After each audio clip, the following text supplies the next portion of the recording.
What's going on, guys? I'm Chad. And I'm Gavin. Welcome to episode 15 of the Skunk Ape podcast. Yeah, guys, welcome back. Today we got on Patrick Holladay from Southern Sliders coming on, and we're going to talk all about red ear slider morphs. He is very prominent in the red ear slider game, and we're just going to go in depth on morphs and breeding red ear sliders today. So we're going to go ahead and bring him on now. See you guys when he comes on. Well, welcome. Thank you for coming on, man. Yeah, man, absolutely. My pleasure. Yeah, so I guess we'll just get right on into it. Kind of just want to go into, let's just start off from the beginning. Like, what got you into reptiles, and how'd you get into the turtle part of the game? I think I was like 3 or 4 years old, Mm-hmm. something like that. And my grandmother lived on a big farm growing up, and she still owns it. And her and her sister were out kind of walking through the fields. I'm not really sure what they were doing, maybe just visiting family home or whatever. And on one of the dirt roads that runs past this bean field, she about stepped on a little hatchling eastern box turtle. Oh. And so I'm not there, and she comes home. She was like, "Hey, I got you something," and I was like, "Sick! I got some candy. There's something." And she hands me this turtle, and I was like, "What is that?" And she was like, "I almost stepped on it." I was like, "Why'd you do that?" She's like, "No, I didn't mean to, but I thought you'd want it." And I was like, "Yes." And so I had this little turtle for however many months, and I don't remember. I think either it's one of those where like it died, my parents told me it ran away, or I lost it. I can't remember because I was like 3. But ever since then, I've always had them. So I had that for a lot longer than a 3-year-old should be able to take care of a turtle. It lasted a while. And I live in the South, so we're in the Bible Belt. And a guy from the church that I grew up going to, he heard that I had lost my pet turtle, and he went on some business trip down to Florida and bought a red-eared slider and came back home with it. And he showed up to our house, and he was like, "Hey, I brought you some shortcake." And it was in one of those shortcake tins that everyone keeps all their sewing stuff in. Mm-hmm. Everyone knows what those are. And he opened the lid, and there was, like a 1/4 inch of water and like a 4-inch red-eared slider in there. And I was like, what is this? And then from then on, I just never not had them. I've just always had turtles. And so you started off with red ears like since day one. Yeah. I went box turtle red ear and then just stuck with it. So then, that's crazy. When did you start breeding them? Like, what age did you like have your first clutch or whatever? I haven't been breeding them nearly as long as people would think. I've only been breeding them. This is my 4th or 5th year really trying to breed them, and only my 2nd or 3rd big season, where I'm like actively producing lots of clutches, like aiming for certain genetics, trying to prove certain stuff out. And then a few seasons before that was kind of just miscellaneous clutches here and there, and kind of getting the feel of it and learning the ins and outs and the habits that they have. Like, how do I watch them and learn off their body language and stuff like that. Yeah. Right. So wow, it sounds like monitors, but turtles. Yeah, basically. How did you what were your first steps? Like, when did you decide you wanted to try breeding, and like when you started off trying, like you said you did miscellaneous projects, like what were those? Like, what got you started with those? Just kind of random stuff thrown in a pond. Lots of farm pastels, random like albinos. I had a couple. Well, they weren't mine. They were sent to me by a buddy of mine, and we actually do most everything like joint now. Mm-hmm. But he had a wild caught morph, and it was a male hypo type, and it passed away. Actually, there was an accident. It got bit by one of the females and didn't survive it. Oh, no. But I got a single fertile egg out of him that season, and so I have the single het female now who's going to be breeding this year. But I just had random stuff like that, like unproven stuff, farm stuff, and I just kind of mixed them up and had awful fertility. I wasn't breeding. I was just getting, eggs, and they were just eggs. They never chalked with that one. Okay, that's pretty cool. But so now, how many different we might be jumping the gun a little bit, but how many different morphs or locales of red ears do you keep currently? Localities, I guess you could say two. The normal red ear, which you just find everywhere. All the morphs they stem from that, and the only true established locality would be the Rio Grandes, and there is lime Rios, lemon lime Rios, and lemon Rios, which is just one big complex, I guess. It's all one gene. It's just different names for different phases of where they fall in that color spectrum. But those were originally random hatched, normal red-eared sliders, and a breeder down in Florida was like, you know what? I bet these would look really cool if they had that Rio Grande pattern in them. So he took some really nice Rio Grandes, bred into the limes, lemon limes, whichever one, and then bred the hets all back together. And so they had the pattern of the Rio and the genes of the lemon lime, and then that's how we got that. That's cool. Yeah, I know. I've been eyeballing your hatchling lemon lime North Market. Hardcore. Yeah, so I've got a few. Send me your address. I'll get you hooked up. I had 3 females this year just absolutely knock it out of the park. Way better than they should have. Now, what is absolutely knocking them out of the park? Like, how many eggs is that? From the 3, I got 160 fertile ones. Holy shit! Wow. Yeah. Holy crap! So what's that? So you're averaging. Geez, out of 3, that means you're averaging over 50 a clutch. No, they laid 4 and 5 clutches apiece. Okay. Oh, gotcha. Yeah. They lay.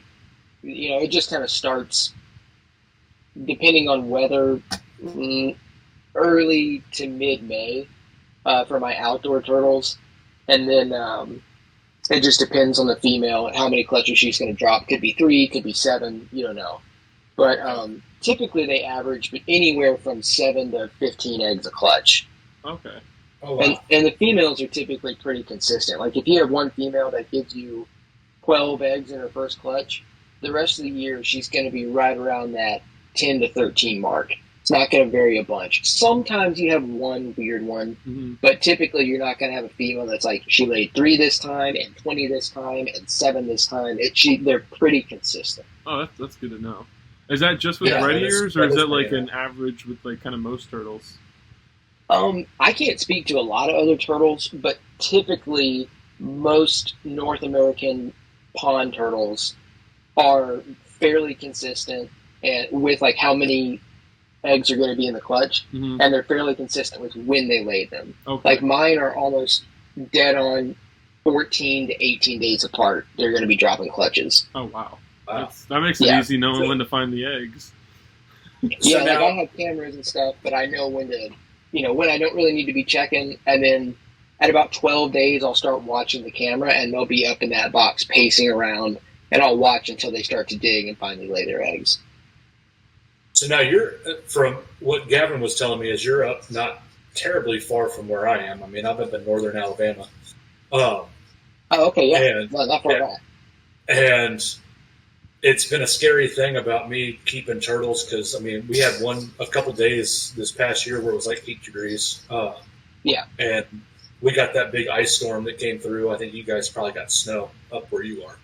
Oh, we got ice. Yeah, thick ice. Yeah, it was miserable. I couldn't get to work for about a week. But, is there anything you do for the red ears when it gets that cold? Because you have outdoor turtles and indoor turtles. Mm-hmm. So they're totally fine being outside. You just put a pond heater in it or something? No heaters. They're totally fine. I mean, we're in the native range, so they're totally equipped for that. The main things that you have to have for success in those winter months is there has to be water movement, mostly it's twofold. Creates oxygen, so they have something to breathe because they breathe, through all the orifices in their body and their skin and everything. That's how they take in the oxygen in the winter. And then also it keeps a hole open, so that moving water isn't going to freeze, so there can be gas exchange. If there isn't a gas exchange, that CO2 will get trapped in there and then over time, that's going to do some damage. A day or two, it's not a huge deal. But if you have 3 or 4 weeks where there's an ice cap on your ponds and it's completely solid, that's really bad news. So I just use an air pump. That's one of those like 12 valve, who knows how much power is in it. I don't know. But it runs 12 different lines, and I use big 4-inch air stones, and it just boils the water. So the water's moving all the time, so there'll be a sheet of ice that thick, but right in the middle, there's an open hole because the water is splashing around. Yeah. And then the other key is you've got to have your basking ramp, which my nest boxes and basking area, doubles. Like they bask in the nest box and lay in it. But the ramp to get there has to go from the nest box to the bottom of the pond because they need to slowly crawl up it. Because when their body temperature is that low and their heart rate is that low, if they have to swim to get to the top, they'll overexert themselves. And a few things can happen. They can faint and drown from it. They can have a heart attack from overexerting it where their heart is, beating so slow and now it needs to pick up the pace. It's just not ready to do that. They're not ready to do that. And they can have a heart attack, and you'll find them dead on the bottom. And I've learned that the hard way, definitely. Yeah, 2 seasons ago, I had a huge kill from a lot of my breeders that it was because I didn't have the proper ramps for those really cold temperatures. And, it sucks for me. I hate talking about it, but I won't hide that from anybody. And I think it's important. There's a lot of people that want to act like they know everything, they're perfect, they've never made any mistakes. And I think that's inappropriate at best, where it's like, oh, hey, I lost a ton of money, a ton of time, progress, all that kind of stuff. And I will share that openly so that nobody else goes through it. So I've had tons of people be like, hey, how do I set my turtles up outside? I'm like, put the ramps at the bottom.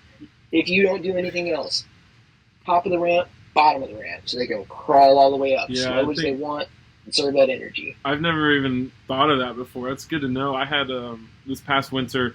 I'm in Florida, so it's nowhere near as cold as y'all, but it got somewhat cold, probably warm for you guys. But I had a big red ear pass and just one, and I had no idea what could have caused it. But I don't have ramps from the bottom. I'm gonna switch that over now, but maybe that could have been an issue. It was an older red ear too. It was like 20, 25 years old, so that kind of would make sense why. Easily, yeah, because it's just, they're cold-blooded. Mm-hmm. So even if that water is not that cool, if you think about it, if your water gets into the 60s, if you were in 60-degree water for any amount of time, you're going to the hospital. It's chilly. You can't be in 60 and 50-degree water.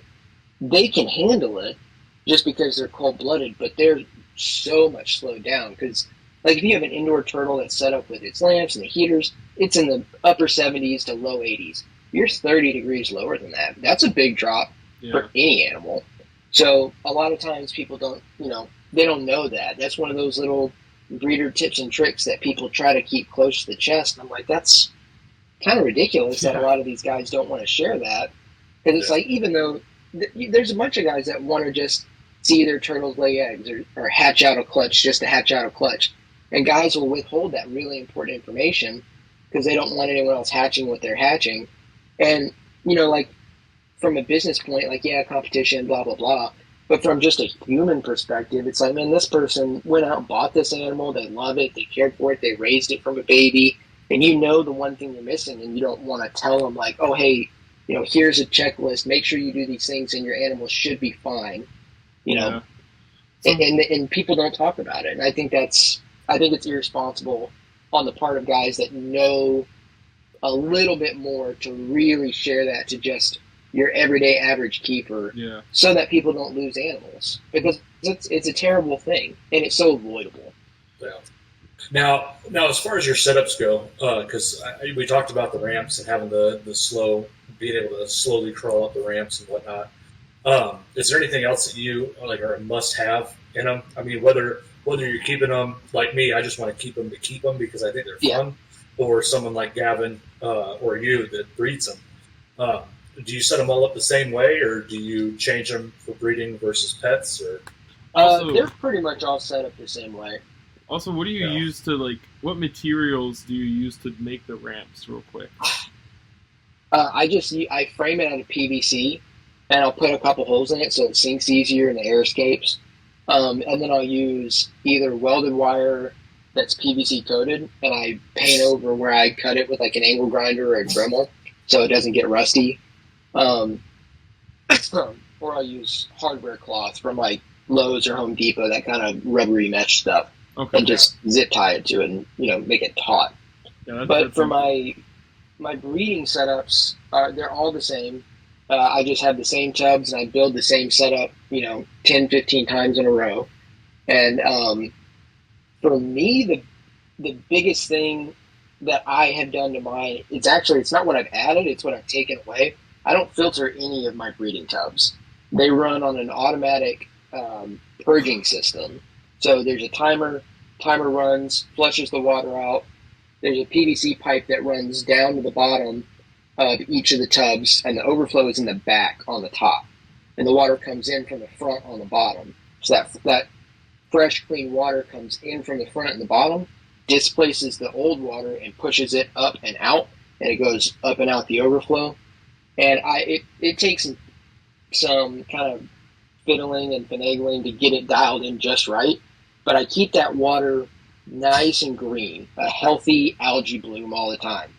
And so it's nice and deep green, and when it starts to fade a little and get kind of brown, that water is timed right so it'll kick on. And when it starts to die, that's ammonia dying, it's algae dying because the ammonia has gotten too high. But then you purge all that ammonia out, resets the cycle, and now your water has no ammonia in it, and the algae is eating up everything extra in the water column. Mm-hmm. And the big thing for me is the obvious is I don't have to clean filters all the time. I'm not draining ponds, filling ponds, washing filter pads. That's a huge time saver. And another thing is I have far less injuries in murky water. They don't see each other as much. They don't fight. They don't bite. In clear water, I've had accidents with males where their junk gets bit off. They'll try to breed. They'll mount the wrong side of the female. She can see clear as day, and she'll snap it right off, and that male's a goner at that point. So when you have murkier water, but it's still healthy water, they're just much more secure. They don't fight, and the females are way less likely to bite a male where it matters most. Huh. I got a lot of questions after that statement. Yeah, I would have never thought. I mean, I come from doing fish ponds, and you don't want that murky water, but it totally makes sense. So, and the fact that you have basically an auto water change system, that makes it easy set up. And you wonder why some of these people have these big aquariums and all that stuff, and how do they have 50 aquariums? Because they have auto water change. So, what size tubs are you using? I gotta remember. I think they're 200s. They're 200-gallon tubs. I found a bunch of them on Facebook Marketplace. Mm-hmm. They're like old food shipping containers, but they're insulated. Oh. And so they're double walled. And so I just picked up a bunch of those. And are they the ones with the stainless steel inside? No, they're just rubber. They're just plastic or rubber tubs or whatever they are. And so I just drilled all the holes for the overflows and the drains and all that stuff and put them in there. And what do you do? I only laugh because we have a couple of them here that are the old dry ice containers, and they're all stainless steel on the inside, and that's what we keep our big snapper in and stuff. Anything works. That's the best thing about it is people. They see those really expensive Waterland tubs, and they're like $800, and then they're $800 to ship them to you. And it's you can literally use anything that holds water. Yeah. Anything that holds water and has it's more of a square footage thing. If it's it's 1,000 gallons, but it's this big around and 20 feet tall. It's it doesn't matter. It's 1,000 gallons. Yeah. That's not going to work. But if you have a 100-gallon tub, but it's 8 inches tall and 5 feet long, a snapper is going to love that. Yeah. Because they have all the room to walk around and stuff. So these are a good dimension. They're not a high number of gallons, but they're long enough and tall enough that the turtles have enough space, and it's easier to upkeep for me. So what size small. lay bin are you doing? Like how do you have your lay bin set up? And then also like what sex ratio are you doing in your breeding ponds? What size lay bin do I have? Yeah, like how do you have your lay bin and box set up? Like the size and substrate and all that. For the indoor turtles, I used the 40-gallon, those black like moving totes, like the heavy duty ones. Yeah, I drilled the lay bin everybody uses. Yeah, yeah. I just used those, and I built. I put legs that went all the way down to the bottom to about 10 inches above it, and I screwed those in on the sides and made a mesh kind of fence around the sides of it, so I could just fill the bin all the way up with just that organic topsoil. Just cut the bag and dump it in. So I made a lip out of that mesh, that welded wire. So they have a fence all the way around. They've got a lip so they can't get out, and it's just all kind of screwed in with 2x4s. And that's what I do for the indoor lay areas. And then outdoors, I built a 16-foot long bench, and I divided it into sections, and I lined it with not hardware cloth, with landscape fabric. So it made this kind of pocket, I guess. And I filled that with just natural, just dirt, just regular topsoil, and then I mixed in a little bit of that store-bought kind of topsoil as well. Okay. And it keeps a nice cap on it. And they're maybe 3 feet wide by like 18 inches or 20 inches deep, like front to back. So they're something like that. They're like 3 feet long by almost 2 feet deep. So they're not even in the pond. They're out of the pond. They're outside the pond. Yeah, I built them on the back of the pond. How deep, like of substrate, like of a substrate layer, do you have? Those are pretty deep, just because the way I had to build it around the drains. Probably 20 inches deep, which is like way too deep. But you don't need that. You could get away with like 10, honestly. I'd rather have too much than not enough, because if they hit the bottom, they'll just dig and dig and dig, and they'll never lay. And I've had that problem before. So I just was like, screw it. This is the easier way. I'm just gonna have to do a bunch more shovel loads of dirt. Like I had a dump truck have to come to the house and like just shovel it in one by one. It was awful, but it worked. So I was like, it'll count. Yeah. So we went over your like adult setups. How do you set up your hatchlings whenever you got babies coming out? So I once they're hatched, yolk sac absorbed, and they're ready for water, they go into 16-quart Sterilite tubs, and I had that same PVC coated welded wire. Just kind of cut it to size and bend it so it sits like an arc like that. And I've got just a big 4-foot fluorescent UV bulb, and I just hang that over the top of them. And I just put them in there in the first couple days, 1.5 inches, 2 inches of water. Basically, as long as they can stand on their back legs and get air, that's where I leave it. And then they learn, hey, I can't breathe underwater, but I can breathe when I stick my head up. And then I slowly increase that just a little bit to where they have to swim to the top. And once they're eating, and I can actually see growth lines in the shell, and they know how to eat, they know how to swim, they go to 20-gallon concrete mixing tubs, which are plumbed into one system. So it just feeds off of one big sump. And then I have a bar that runs across the top that I hung UV lights from. Oh, wow. And so they go into a deeper, more, just a larger setup after I know it's like, okay, they're eating, they're growing, they're swimming, they know what's up. Now, do you... But one of the... Oh, keep going. Well, just one of the best pieces of advice I ever got was like, it doesn't matter what kind of animal it is. A baby is a baby. They don't know anything. Like, yes, turtles have these instincts and they naturally know how to do this and that. But right out of the egg, that baby has never been in water. It's never been in a pond. It doesn't understand how to swim, how to hold its breath, how long it can hold its breath. So you need to set it up so that it's very safe for it to learn and give it a learning environment. And then once it knows that, how to do that and how long to hold its breath, you can move it to like more of a real setup, if you will. Sense. So do you immediately set them up in that Sterilite tub, or do you wait? Because I always heard that you have to wait till the yolk sac is up before you introduce babies to water. Now, is that true? Because I know some people don't wait. I think some people wait less than others. Okay. I wait till when they're born, and they have just a huge yolk sac on them. They go from the hatch right, the bin they actually hatched in, to another little tub that has paper towels in it, just wet paper towels. And I'll just leave them in there for a few days. They absorb it. And once the yolk sac is gone, that little opening is still there, and there's literally a hole. Mm-hmm. And it's their belly button. And if I can see their belly button, I'm not putting them in water. But once some skin grows over that belly button, and I know that they're actually closed off, they'll go in water. Okay.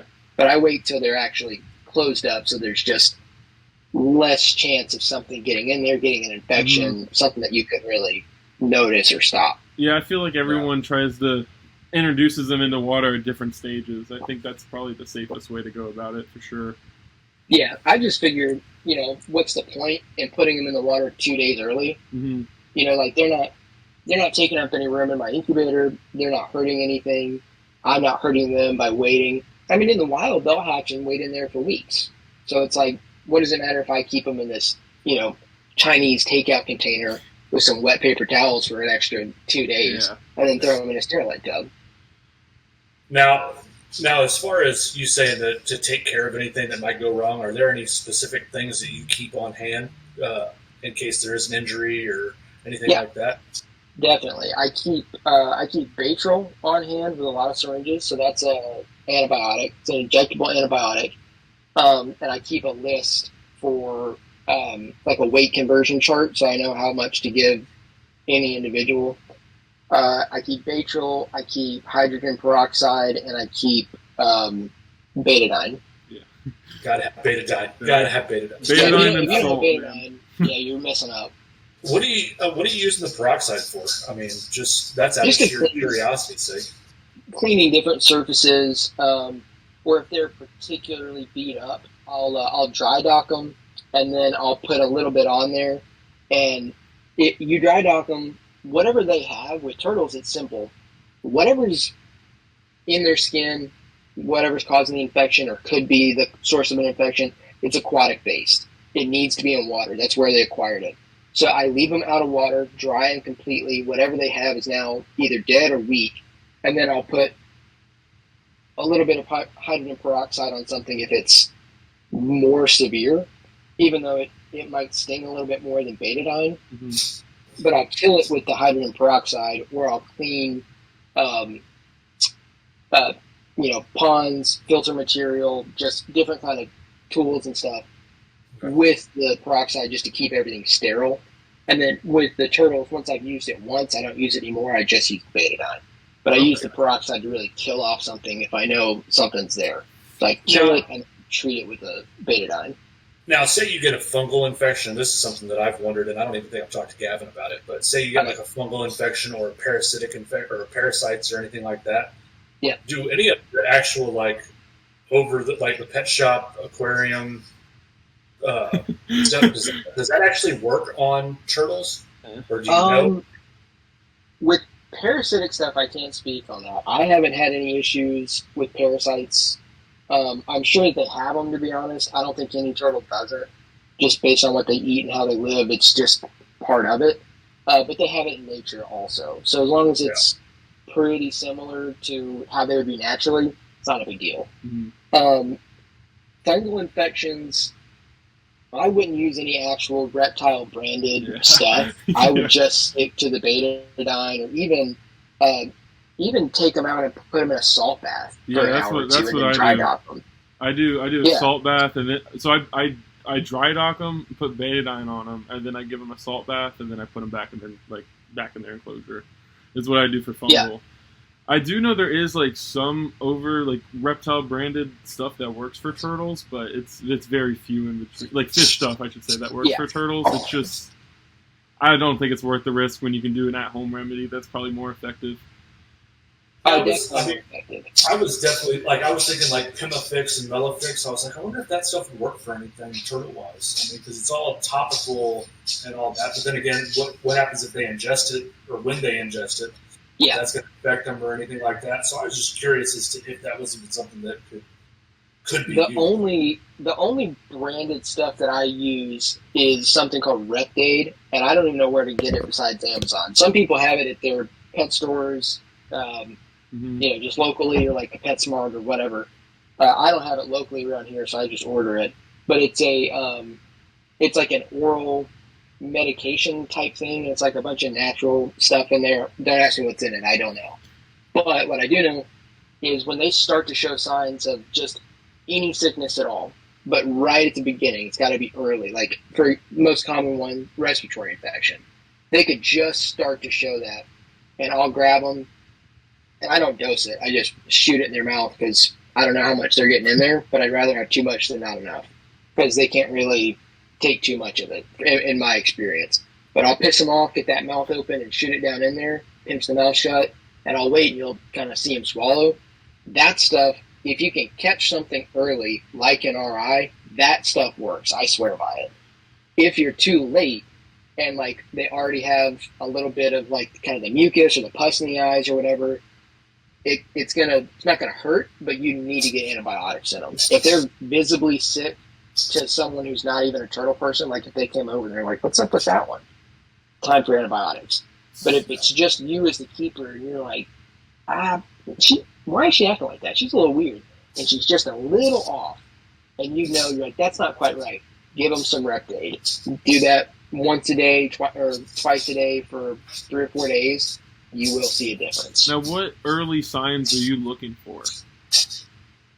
Just a little bit lethargic. They're basking too much. Their eyes aren't like swollen shut, but it's one of the dead giveaways for me that RI is coming on is their eyes are shut like they would be, but they can still open them, but it takes a longer time for them to open. Like you pick them up and they're active and they're moving and trying to get away, but their eyes are shut. And then they really slowly, like you can see them kind of almost like, like if you fall asleep and your lips get dry and like they're kind of stuck together and you have to like it's almost like that. It's little signs. So they're not really swollen yet. They're not like, they don't have pus in them yet, but it's just little, like, that's just not quite right. Yeah. That's when I give Reptade, and it'll really turn them back around. Or even if you have a particularly, like, food-driven turtle, like, they don't care who's around, they're not scared of you, they're eating right then and there. If they quit doing that, and it's like 2 days ago they were just hammering food, and now they're like, no. Then it's like, something's up. And, you can check on them, and the more you pay attention, you just notice that their head's kind of drooping. They're not so skittish. Mm-hmm. One thing I do, I call it like the arm test. They tuck in kind of like that. If you poke their front legs, if they're healthy, they'll react like that really quickly. Like you poke it, and they're going to go like this. If you poke that leg and they just kind of sit there, they don't feel good. Something's up. Yeah, but I've had experience with that before.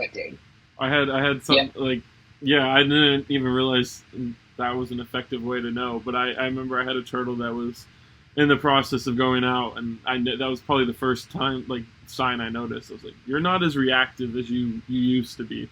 Yeah, and that's one of the things. Like they're such a defensive animal that when you're literally tapping on them and they're not trying to bite you and they're not trying to inch away from it, you're like, that's not normal. Any turtle, no matter how tame, would hate this. And it's like, you're not trying to piss them off, but you're trying to be like, hey, if you feel good, you'll react in the appropriate way. And if you don't feel right, then you're going to react in a different way. Yeah. And so that's kind of where I can tell little things. But another kind of the caveat is you have to know the turtle. Like if you have a turtle that truly just doesn't give a shit, then if you're poking it, they're like, what are you doing? They're not sick. They just don't care. Yeah. Makes sense. So, I have a turtle like that. Yeah, I don't have very many like that. Most of mine are like, hey, do that again, and I'll give you a scar. I have a cooter I have one cooter that's like that. He'll let me literally I can just rub his chin, poke him on the head, and he'll stick his head out farther like a Galapagos tortoise would, whenever he's enjoying being pet. Neck scratch. Yeah, it's crazy. I've never seen a turtle do that before. But there's so few and far between. Mm-hmm. how do you? So what do you? Let's go into like feed. I'd like to go into the feeding aspect a little bit. Like, what are you feeding your hatchlings, and how often? Like, how are you getting?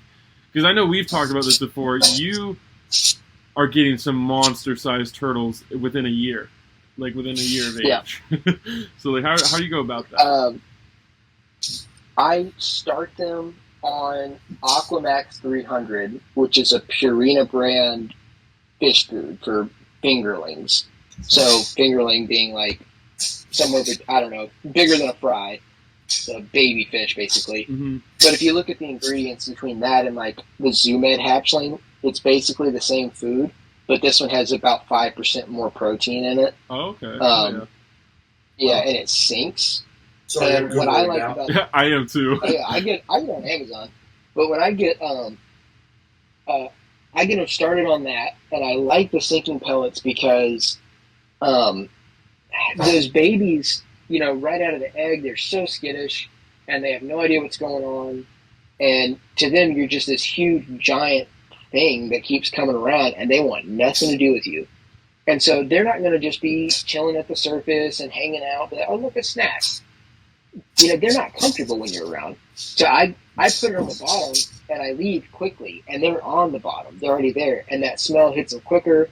It's easier for them to get it, and it's easier for me to tell how much they're eating because, there's no filter or like the floating pellets will get pulled in by a filter or whatever, and then it's gone. So it's like, did they eat all of it? Did the filter suck it up? Who knows? So I, put it on the bottom, and if waste builds up really quickly, too much. If I put it on the bottom, there's no waste, not enough. Now, but I start them on Aquamax. How often are you feeding them the Aquamax a day? I feed them 3 times daily. Oh, damn. Okay. Oh, wow. Yeah, I feed them 3 times daily, and then I slowly mix the Aquamax with the Zoo Med hatchling to train them to eat floating pellets. Okay. Sometimes it doesn't work, and then I just straight up switch them to Missouri, and they go for that for whatever reason. But I like to get them on the Zoo Med hatchling and then to Missouri, but it's really just a size thing. But once they're on Missouri, they stay on Missouri for forever. That's just what I feed. And then they get the same regimen until they're breeders. So even a 6-inch female that's, she might be 6 inches, but she's only 700 grams. I'm going to feed that turtle 3 times a day. And she's going to be 8 inches in 4 or 5 months and ready to breed. That's crazy. So what do you said you feed your breeders differently? What do you do for them? The breeders usually, and I would probably feed them 3 times a day, but it gets so hot outside in the middle of the day, there's no point. I've done it before, and every last pellet is just left floating. They don't want to eat. They're too hot. They're trying to cool off. They're down at the bottom. So, like this time of year, I feed my breeders once a day. They're already grown. I don't need to push their growth anymore. I don't need them fat. I want them nice and healthy. They eat way better in the evenings than the morning or the afternoon. So I feed them once in the evening. Sometimes this time of year, I'll feed them in the morning. If I'm out there doing any work, I'll just go ahead and feed them. Because like I said, I don't filter those ponds, so those turtles are like puppy dogs. Because that dark water makes them feel really safe and secure. Because they can back up 3 inches and you can't see them anymore. And so they're not scared of you in dark water. They just feel way more at ease. So I'll throw food in there and then go about my business. And they're like, hey, dude, you do what you're doing. We're going to have some breakfast. But in the breeding season, I feed them a big breakfast in the morning, early before it gets hot. I feed them a big dinner once that sun has gone down and it starts to cool down a good bit to just keep those females replenished and give them as much nutrients as I can give them. Oh yeah. So you're feeding them mostly in Missouri as well? Yeah, just Missouri. That's all I feed. Oh wow, that's insane. So I feed in the early parts of the spring. I'll feed tilapia and salmon. They're higher in fat, and so it puts a lot of meat back on the bones of those females. And then I'll feed shrimp as well, and that's high in calcium. And so that helps build up calcium in the females for the egg laying season. But that's really in the early spring, like when they're first waking up, I selectively feed them little chunks of fish because you don't want to stun them. You don't want to shock their system where they've gone 4 or 5, 6 months without eating, and now you're just stuffing them. Yeah, that's not good. It's a shock to the system.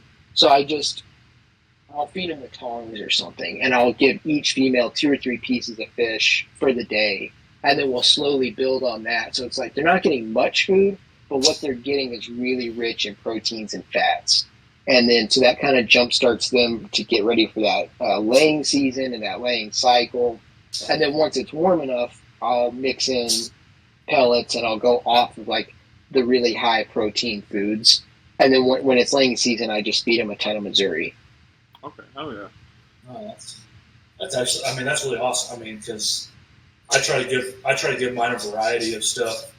Yeah. I mean, I have snappers and fooders, so I don't really have anything like red ear. So I'm just going by what they eat, what they like to eat, and I mean, snappers are pretty much garbage disposals anyway. They'll eat. Yeah, they'll take whatever, man. Anything in front of them, they're interested. Yeah, but like I'll feed the Tetra floating sticks, and they chow those down. And then the flukers, the treat stuff that has the worms and krill in it, stuff like that. It's like that mix of food. It's like a bunch of different pellets and shrimp and all that stuff. Yeah. And then I have a local fish store here that I go and pick up a 5-gallon bucket of duckweed a week. Yep. And I'll throw that in with the cooters, and the next day all of it's gone. Oh yeah. Every last bit of it's gone. Do you I know we talked on the phone, and you were telling me you don't use hyacinth or plants because of the possible escapes, but do you use like duckweed or anything like that for food or coverage? Well, I have one pond that I have mosquito fish in that has Amazon frogbit, duckweed, and hornwort, and parrot's feather. And so all those are great breeding area for the mosquito fish. Okay. In that pond, I don't have a pump running in it, so all the mosquitoes will come to that one pond and lay their eggs, and the mosquito fish wipe them out. So I don't have a bug problem down around all my water. So it works really well. And when that pond gets overgrown, I'll take handfuls of everything, just like this big, and I'll just dump them in each pond. And then same thing, like you said, the next day it's just all gone. I would love to use plants. The only plant that could probably withstand the turtles that I have is duckweed, because they just couldn't eat all of it, and it could actually grow. But the way that my overflow system works, and duckweed being so small, it just flushes right out. Wow. So it never has a chance to establish between being eaten and then getting flushed right out. It can't hold on. I'm sorry. And did you say what how many turtles you have in your breeding ponds? Like what the ratio is? It varies. I don't have a set ratio for the pond.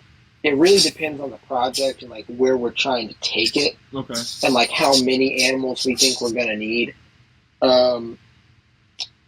So I mean, in the 200 gallons, there's a lot of like 3.3s, 3.4s, 2.4s, stuff like that. Mm-hmm.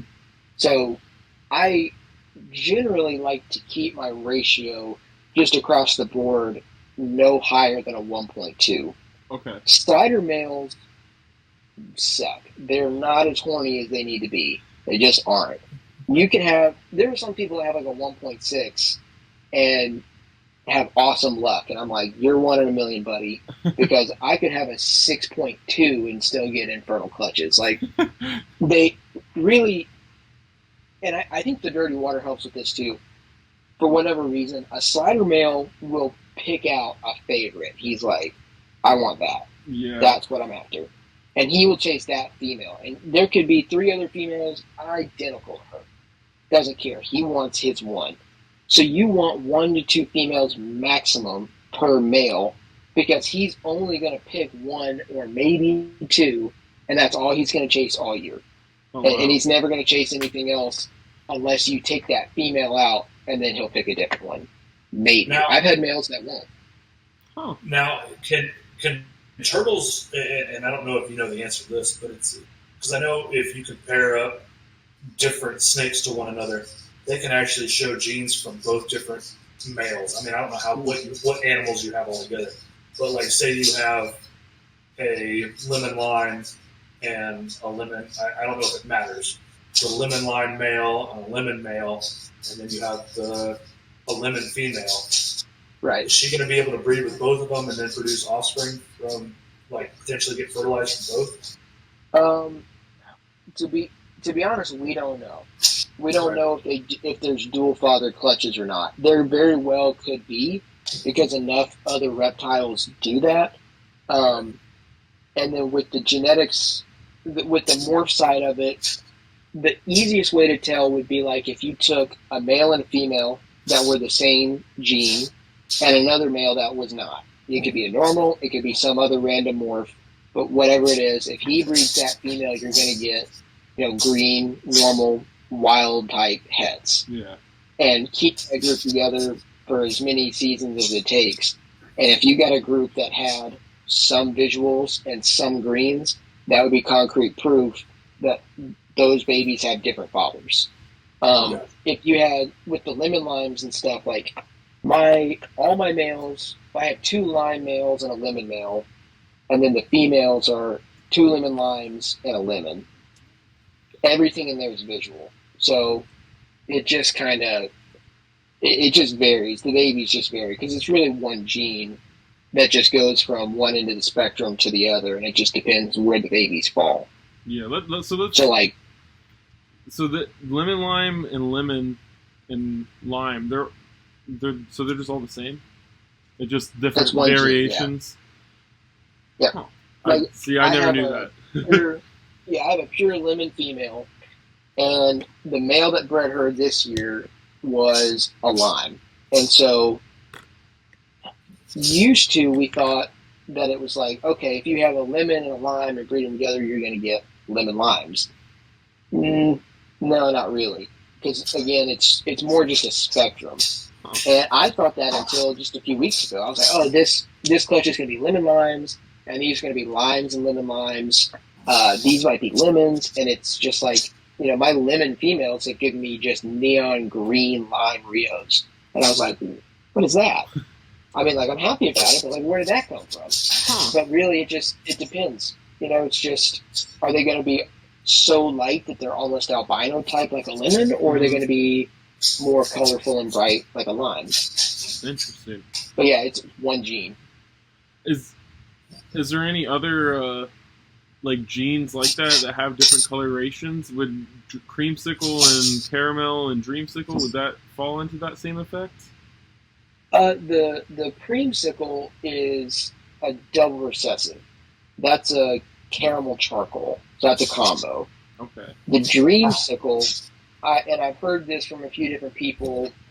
Honestly, I think both things are true. Some people call their caramels het charcoal, which would be a het creamsicle. They call those dreamsicles, which I kind of like because that indicates, hey, this is a caramel that will make you creamsicles. But other people have called super reduced caramels that have almost no pattern, but just a few of those little splotches in there. They'll just call really high contrast caramels dreamsicles, which I also kind of get.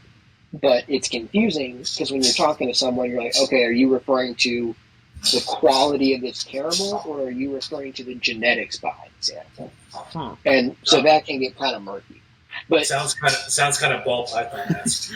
Yeah, it gets that way. Yeah, I mean, there's a bunch of stuff like that. Yeah, I kind of want to get into the morphs and like, I don't know. I feel like there's just not a lot of information, like deep diving on like the genetics and everything. And I feel like you're one of the perfect people to talk to, ask some of these questions that we may have. Yeah, I get a lot of questions from all kinds of people, and a lot of people I get questions from have been in it way longer than me, and they're like, "Wait, what?"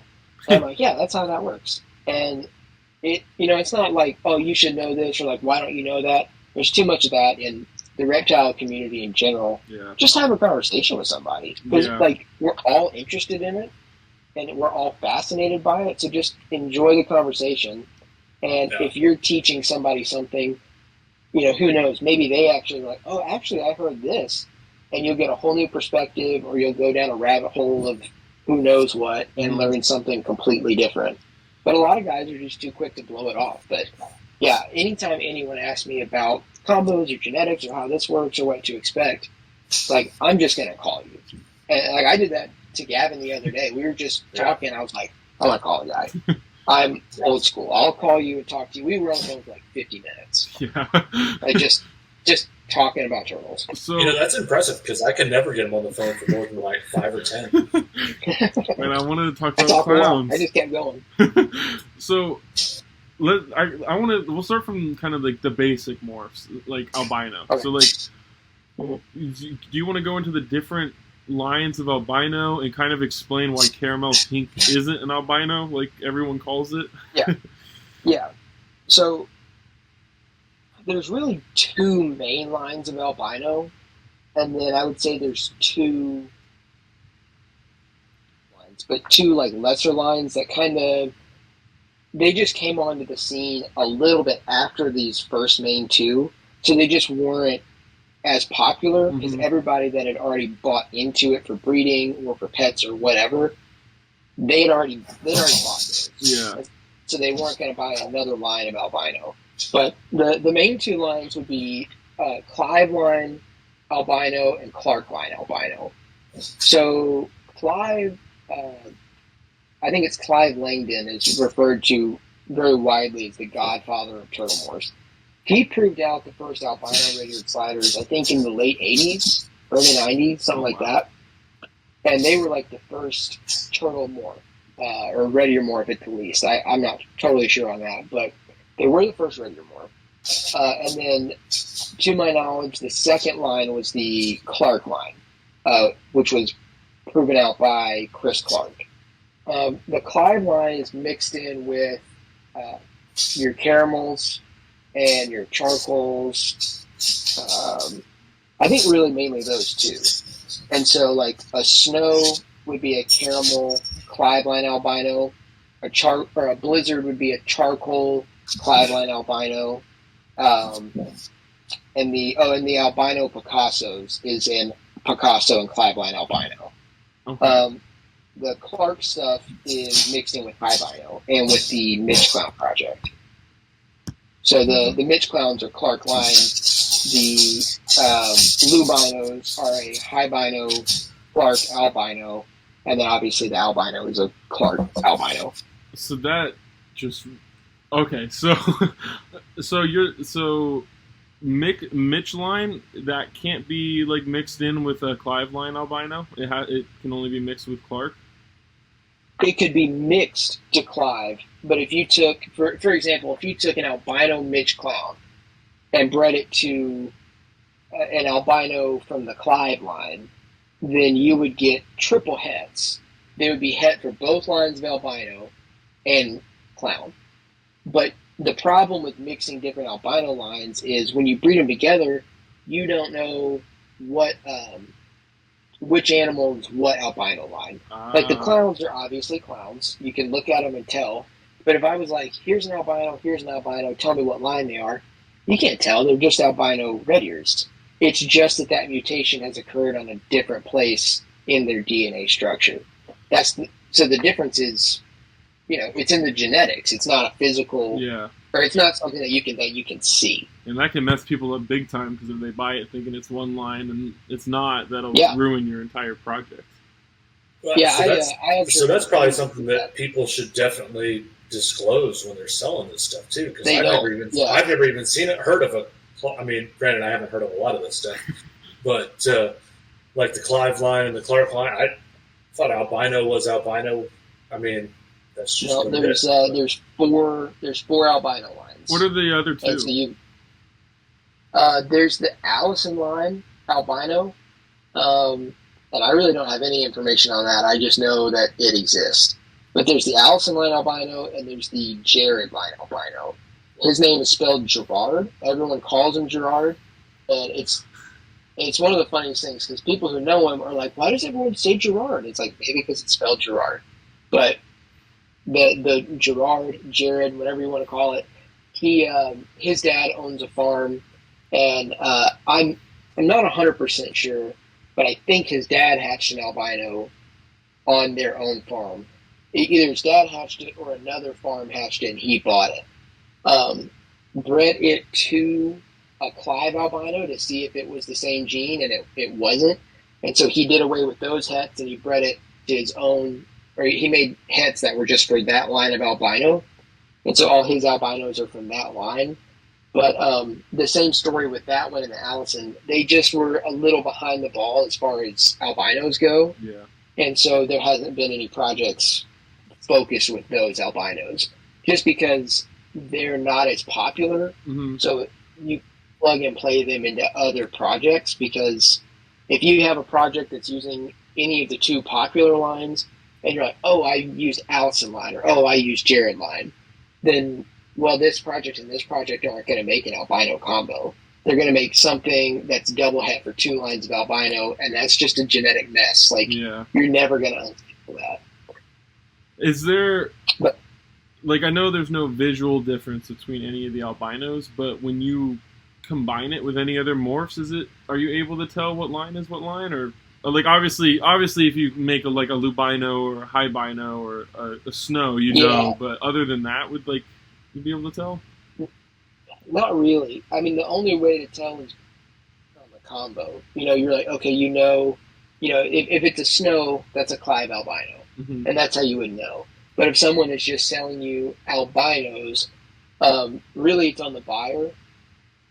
It shouldn't be, but no one's going to tell you what it is. They're just going to say, hey, it's an albino red ear. So you have to ask what line it is. And a lot of people who sell these, and a lot of people who breed these they'll be like, what? Like, what line is it? And they're like, it's albino. Like, but which one? Yeah. And they're like, I've had that conversation many times. No. Yeah. Pardon me for the deer in the headlights look right now, because I'm still trying to wrap my head around the albino thing. Because could you imagine, like, if any other, like, it's crazy species had this crazy albino thing? Could you imagine having two albinos? Again, I say ball pythons just because it happens the most. And it's like, you have these two albinos that breed, and then it just doesn't. There is kind of like two different. There is kind of like two different lines of albinos and other reptiles, like T positive and T negative. But even then, like, it's not as messy as the different, like, these lines, because you can mix a T positive and a T negative, and you get a really cool looking animal. You don't get green turtles. Like, you don't get just a bunch of heads. Almost everything in this sect of the reptile hobby leads to normal looking turtles. And I tell people who, they're like, oh, I want to breed, I want to make this, I want to make these combos, and I'll hear every excuse as to why they don't want to buy this animal or do that, or they're like, well, I don't want these because they'll just make hets. And I'll tell everyone the same thing, and I'm like, everything starts with a het group. Yeah. Everything comes from normal looking babies, whether it's ball pythons, turtles, other reptiles that we do morphs in that I'm not versed in. If you're taking recessive genes, you've got to go through that het phase. Yeah. You're not going to get combos without the hets. Even when you use dominant genes, it's a prettier het, but it's still a het. Like, you still have to breed that back and make the combo. And people don't really want to do it. And that's also one of the cool things I like about in the reptile hobby. And I know we had the conversation a few podcasts before about whether or not you want captive bred or wild caught. Well, the wild caught, you have no idea what their genes are. Yeah. I mean, sometimes you don't in the captive bred stuff, but it's like we had some lace monitors hatch out here, and we had two of which were bells, and one of them came out blue. And it's like, well, mom's a normal, the dad's a bells. Where did this blue come from? Blue, like almost like an axanthic looking thing? No, I have a picture of it. I don't know. I haven't posted it up anywhere. That's great. Yeah, no, it's like actually like it looks like blue tiger stripes almost. It's kind of wild looking. Yeah, that's funny. But yeah, he's pretty gnarly. What are all the what are all the different morphs of red ear sliders in America? Because I know there's a bunch overseas, but like right now, what are all the ones that are in the country, and which ones are you working with? That was a loaded question. So over here, we've got, We got albinos, all 300 lines of those. We got albinos. We have 4 lines of clown now. My buddy Micah Panovich just proved out his own line of clown, named it the Dandy Clown. So we've got albinos, Mitch Clown, Bozo Clown, Dandy Clown, and Paisley Clown. Picasso Pastel, Albino, Caramel, Exanthic, Charcoal, Black Pearl, the Lemon Lime Rios, Paradox Rated Sliders, which are incomplete dominant. The T positive incomplete dominant.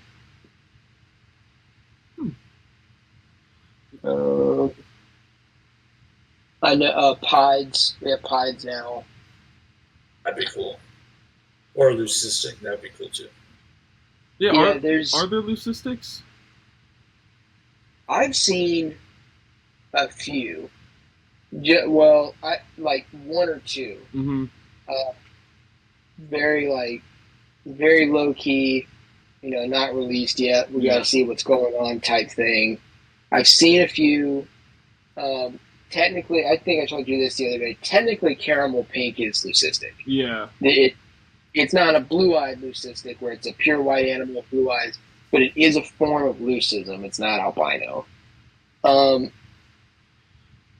gotta think of. Yeah, I mean, you won't be able to think of all of them, but that covered a good majority of them. So I know I have Black Pearl. Well, that's not even the combos. That's just the singles. I know Black Pearl is the Chinese line of melanistic. Yeah. Is the charcoal the U.S. line? Is that what that is? Okay. It was hatched on an American farm, and also proven out by Clive Langdon. Oh wow! See, I didn't know that. Yeah. Wow. Yeah, and people they tried to breed them together because they're melanistic, and they were proven to not be the same gene. Wow. Yeah. Now, of all those morphs, I mean, because I'm still new at all this stuff, and Gavin showed me these Rio Grandes, and I'm just head over heels for these dang turtles. Do any of them? Beautiful. The patterns on them are just insane. Mm-hmm. But now, do any of these morphs go with that? The Rios, or Rios pretty much either normal or you're going to get these lemon limes, but those are also crossed with I guess Eastern or whatever you would call a normal red ear. There's two other morphs that have been crossed into Rio. The first one that was proven out is called a goblin, or they may call it a green goblin, but I think they just shortened it to goblin. But it is a lime Rio charcoal combo.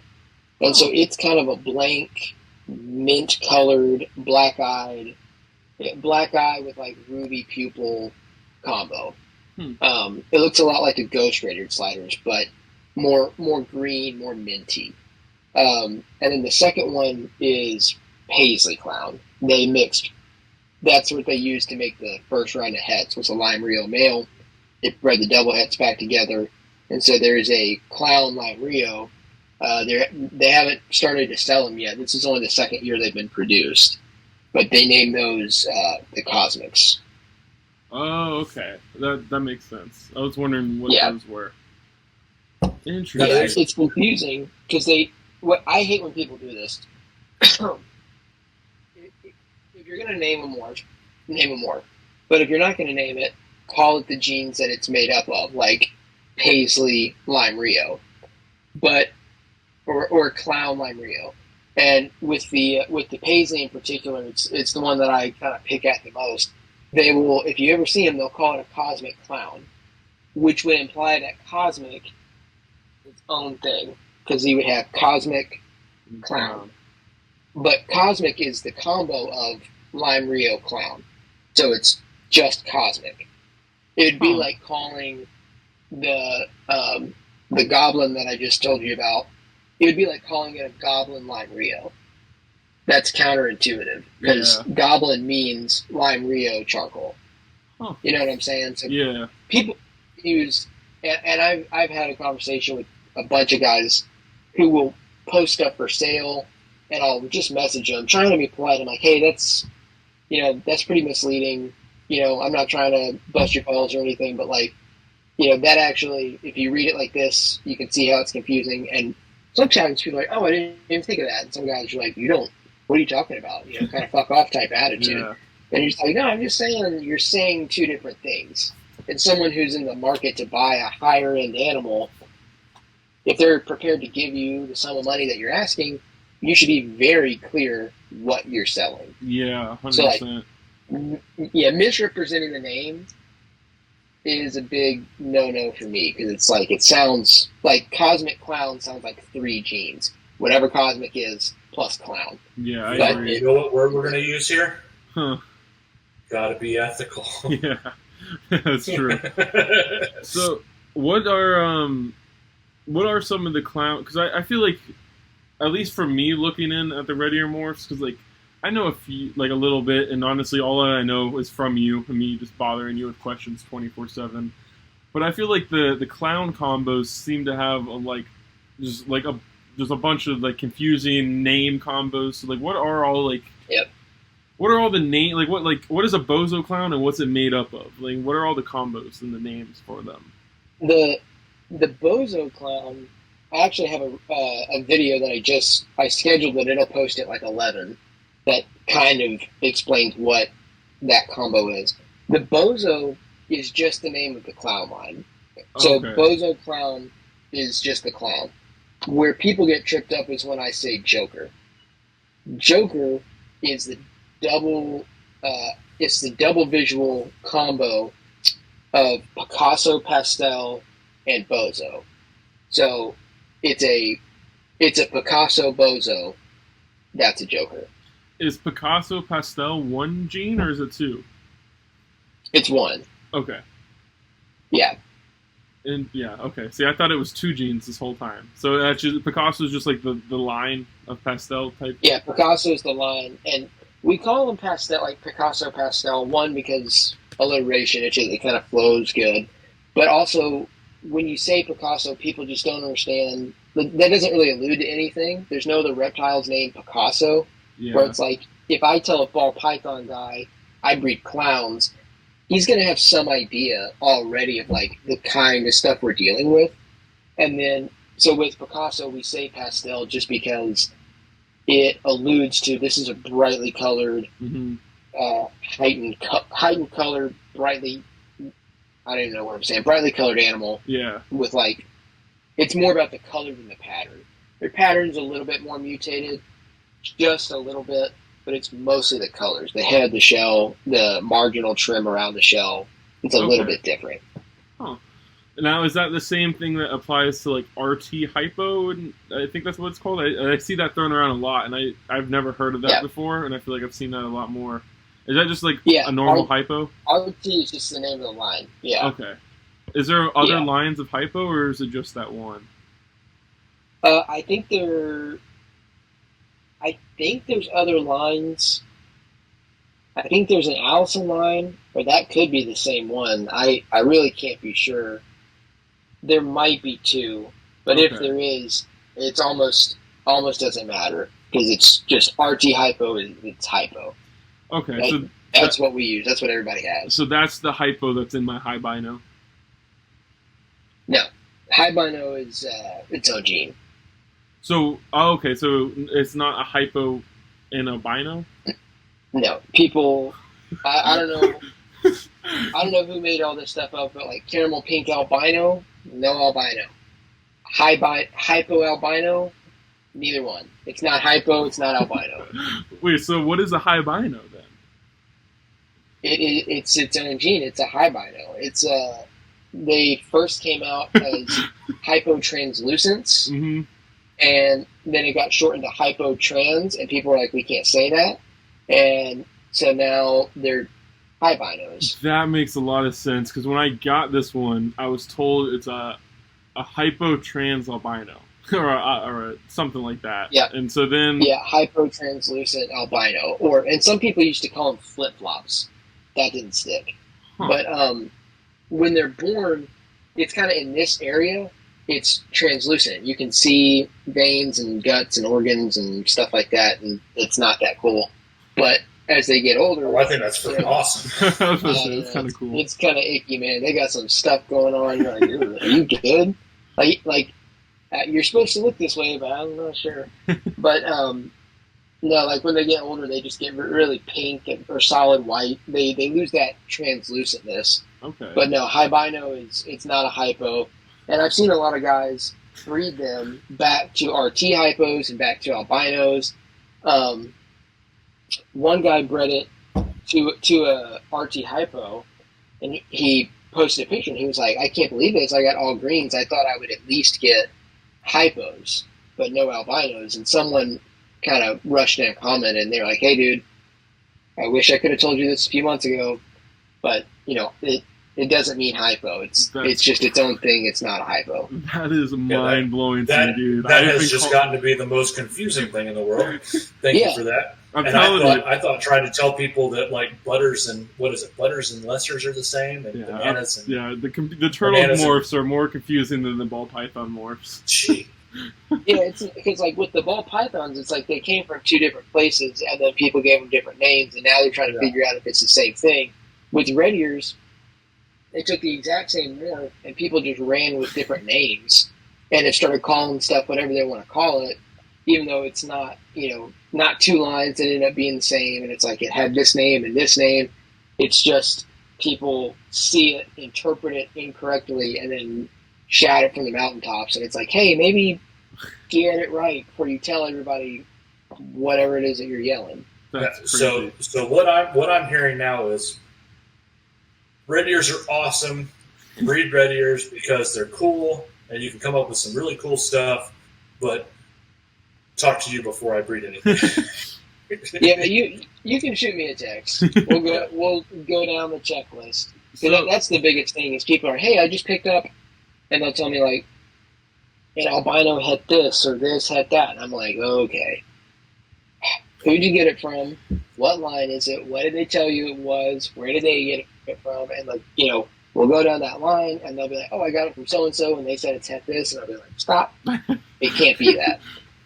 That doesn't exist. It's not that. So what was that? What's that one that I was talking about getting from you, Gavin?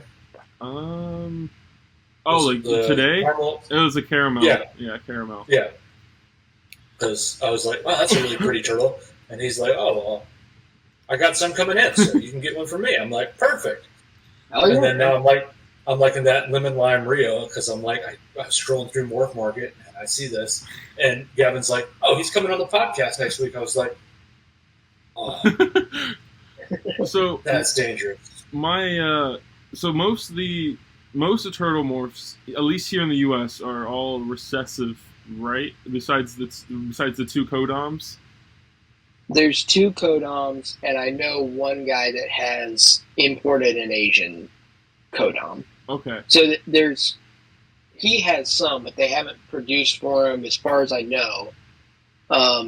So there might be a third soon, but producing here, there's two.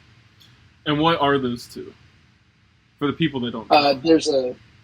It's the Paradox, which, not to sound like a broken record, got named Paradox Albino. It's not an albino. But Paradox Red-Eared Slider, and there's a T positive. The T positive is really interesting. It's a very cinnamony, brownish. It's kind of like a albino, except it has a lot more of that skin pattern and skin color still retained in it. Huh. But those are the two. They're really similar. I've had a chance to see both of them in person. The super form of the T positive looks a lot like a Paradox, but the regular version is clearly its own thing. So they're similar to a point. But if you have just the normal version of the Paradox and the normal version of the T positive, they're very different. But those are the two that are actively being produced. They have pieds over there that are dominant. They're co-dominant, incomplete dominant. Yeah, and they're insane. They call them. I've heard them called pandas, blue china, some other funky stuff. But 2 years ago, a baby was $45,000. Wow! God damn. Yeah. But I guess since it's a codom though, so that price probably dropped very fast, right? Very fast. I could get a breeder now for 16-ish. Damn. That's still up there. Still a lot. And like since it's going down, you're not going to get that back. No. So like you got to be very, very picky where you are, very, very precise when and where you buy. Now, what does the paradox look like? Because I know what it looks like, but for the viewers that don't know what it looks like, because it's not like a normal paradox like you think of when you think of a paradox in reptiles. Right. It's not the normal random hatch like albino animal that has a patch of normal in it or vice versa. It's very T positive looking, very hypo looking, with a lot of the growth lines between the scutes retain that normal color, and so they just kind of have these black and green lines and patches on the shell. Sometimes, if you're lucky, you'll get some that are more pied looking almost, where they just have really solid blotches of color. And it can be on the shell, it can be on the skin, it can be in the eyes. But yeah, they look like a hypo that has... Okay. If it was like a ball python that was paradoxed, it would be like a ball python with very minimal paradoxing, but it's a incomplete dominant. And so you get a bunch of them, and there really isn't any line breeding those. Yeah. Like it just it's an varies. Incomplete dominant, guys. You can't buy a het paradox. Oh yeah, there are certain websites that will sell you a het paradox for hundreds of dollars that don't exist. It's not possible. I was the first guy in the U.S. to prove that there is a super form.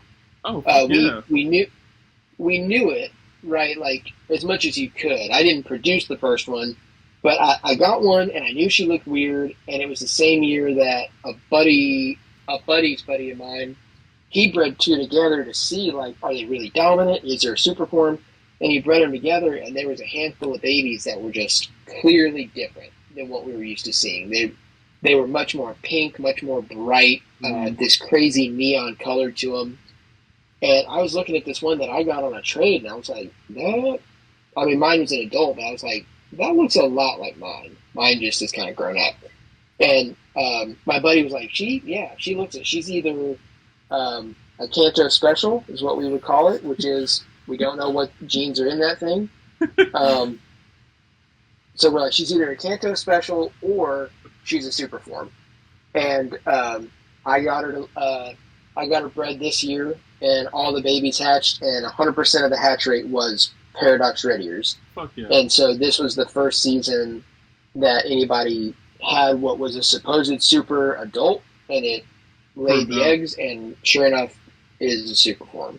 Well, hell yeah, dude! Congratulations, that's dope as hell. I was pretty pumped about it. So, I guess since we're talking about like you proving stuff out, you proved Joker out for the first. Like you were the first person to produce Joker. Is that correct? No, I bought into Joker really early. Okay. I was gearing up to make my own version of that with either Paisley Clown or Mitch Clown, and Bozo had flown under the radar. Like, just no one knew about it. The guy that really produced it wasn't advertising it or pushing it very much. And but I had always been a big fan of the Picasso pastels. There's a version of them in Asia called Van Gogh, and the Van Goghs are phenomenal. They're so nice, and that's due to line breeding. They're just so good at selective breeding with their morphs and their genes over there. And so I was like, okay, I really want to implement some of that kind of strategy, but I also want to mix it with stuff and, kind of kill two birds with one stone. I was always hounding this guy. I was like, hey, did you hatch nice Picassos? How many Picassos do you have? And he'd be like, oh, I've got some clowns. And I was like, I don't want the clowns. Like, I already have a bunch of clowns. He started showing them to me, and I was like, "Oh my god, these are phenomenal! These are insane." And he showed me some, and there were some that were just clearly, I was like, "That's not a clown. There's something going on." And they were the Jokers. They were the combo, Picasso Bozo Clown. Okay. And so I bought the very first ones that I saw. I was like, I want those. And so I bought them, and I looked at them, and I was like, in person, really giving them a good once over. I was like, yeah, this is the double. I could see both genes in me. And so I kind of ran with that. I was like, well, there's no point in me making hets from a different line to pretty much make this combo that this dude has right here. Like, I'm not going to waste 4 years, 6 years, whatever, to make the exact same thing. So I just bought it, and now I'm raising up those to make triple and quadruple hets, to make triple and quadruple visuals with those two genes in it. Fuck yeah! So did you name the Joker? Did you come up with that? I did. Yeah, I did name it. Yeah, I think that's probably I fuck with that name. It fits very well. There's a lot of people want to name clown stuff Joker where it doesn't fit, and nothing had stuck yet, and nothing had been proven out where someone was like, Joker, we're naming it. And I saw this, and I was like, this is the only appropriate clown combo to be called that, because it still has the full clown color, the full clown head. It's still very clowny. Yeah. So it shouldn't stray very far from that, because the Picasso, all it does is enhance. It reduces that pattern, it makes the color pop, and it makes the head a much more solid red. And I was like, this is, okay, I'm going to take it because I think it fits, and I'm going to name it this before someone names something Joker that makes no sense. Yeah, I think you did a good job. I'm going to say something that's kind of disappointing about this stuff. When we came up with these names like the Picasso and now there's the Van Gogh, mm-hmm. who was the one that thought of these names? Because, like, of all the artists that we could have named turtles after, why did we not go after the Renaissance? Like, we could have named them Leonardo's and Raphael's and Michelangelo's, and Donatello's. And that one, I didn't. Somebody dropped the ball on that. Somebody dropped the ball. I think we can blame the Chinese on that one, because they had Van Gogh, and then we mimicked it with Picasso and just ran with it. Yeah. I mean, that's very disappointing to me. I know that we do like to mimic a lot of the Chinese stuff. Which came first, Black Pearl or Charcoal? I want to say Charcoal. Okay, see, that's what I thought I heard too. We mimic, we created Charcoal, and they wanted to mimic us because they didn't want to pay all the money to import them in, or something like that. Yeah, I mean, they just have tons of farms over there. They hatch red ears in the tens of millions annually. Oh my god! I mean, yeah. So it's insane, and it's for the pet trade, the food trade, all of it. I mean, they're farming them on a big scale, and they took that market from us, sort of. We used to farm them all in our southern states: Louisiana, Mississippi, Alabama, Florida for a little bit, and then we exported who knows how many millions as babies from the 80s till the early 2000s. And then China was like, hey, we don't need you anymore. You sent us, you tripled the world's population and sold it to us. We've got all we need. And so that's when our farm started to really decline. And that's where that kind of drift happened. So up until the early 2010s, we were pretty neck and neck with China. Different styles, different genes. But their farms just kept growing because they have a bigger market. They have the pet market, they have the morph market, they have the food market. So they just have the demand to produce these turtles. And so the farmers know exactly what's going on. And so when they hatch anything weird, they'll reach out to people they know, sell these random hatch morphs. So really any new gene that pops up, strictly going on odds, it's going to be hatched on a Chinese red ear farm. And then because of that, our American farms are slowly shutting down because there's just less and less of a market from us because it's just controlled by China. They just hatch so many they can beat the price because they'd rather sell 3 million at 3 cents a piece where we have to sell a few thousand at 30 cents a piece. You know what I'm saying? Yeah. They just have us beat there now. Huh. Yeah, see, I didn't know any of that. I don't know much about the overseas shit going on with them. I just know that they have Yep. a shit ton of morphs and they're crazy over there. But, yeah, that's, I mean, a big chunk of like the world population of red ears, like wild, captive, everything. A significant chunk gets hatched on Chinese and Asian farms. Yeah, I guess that makes sense why the albino yellowbellies come from China. Yep, and they're pure. If you'll notice that people call them pure China bloodline. All the ones here, most of the ones here are all fucking hybrids.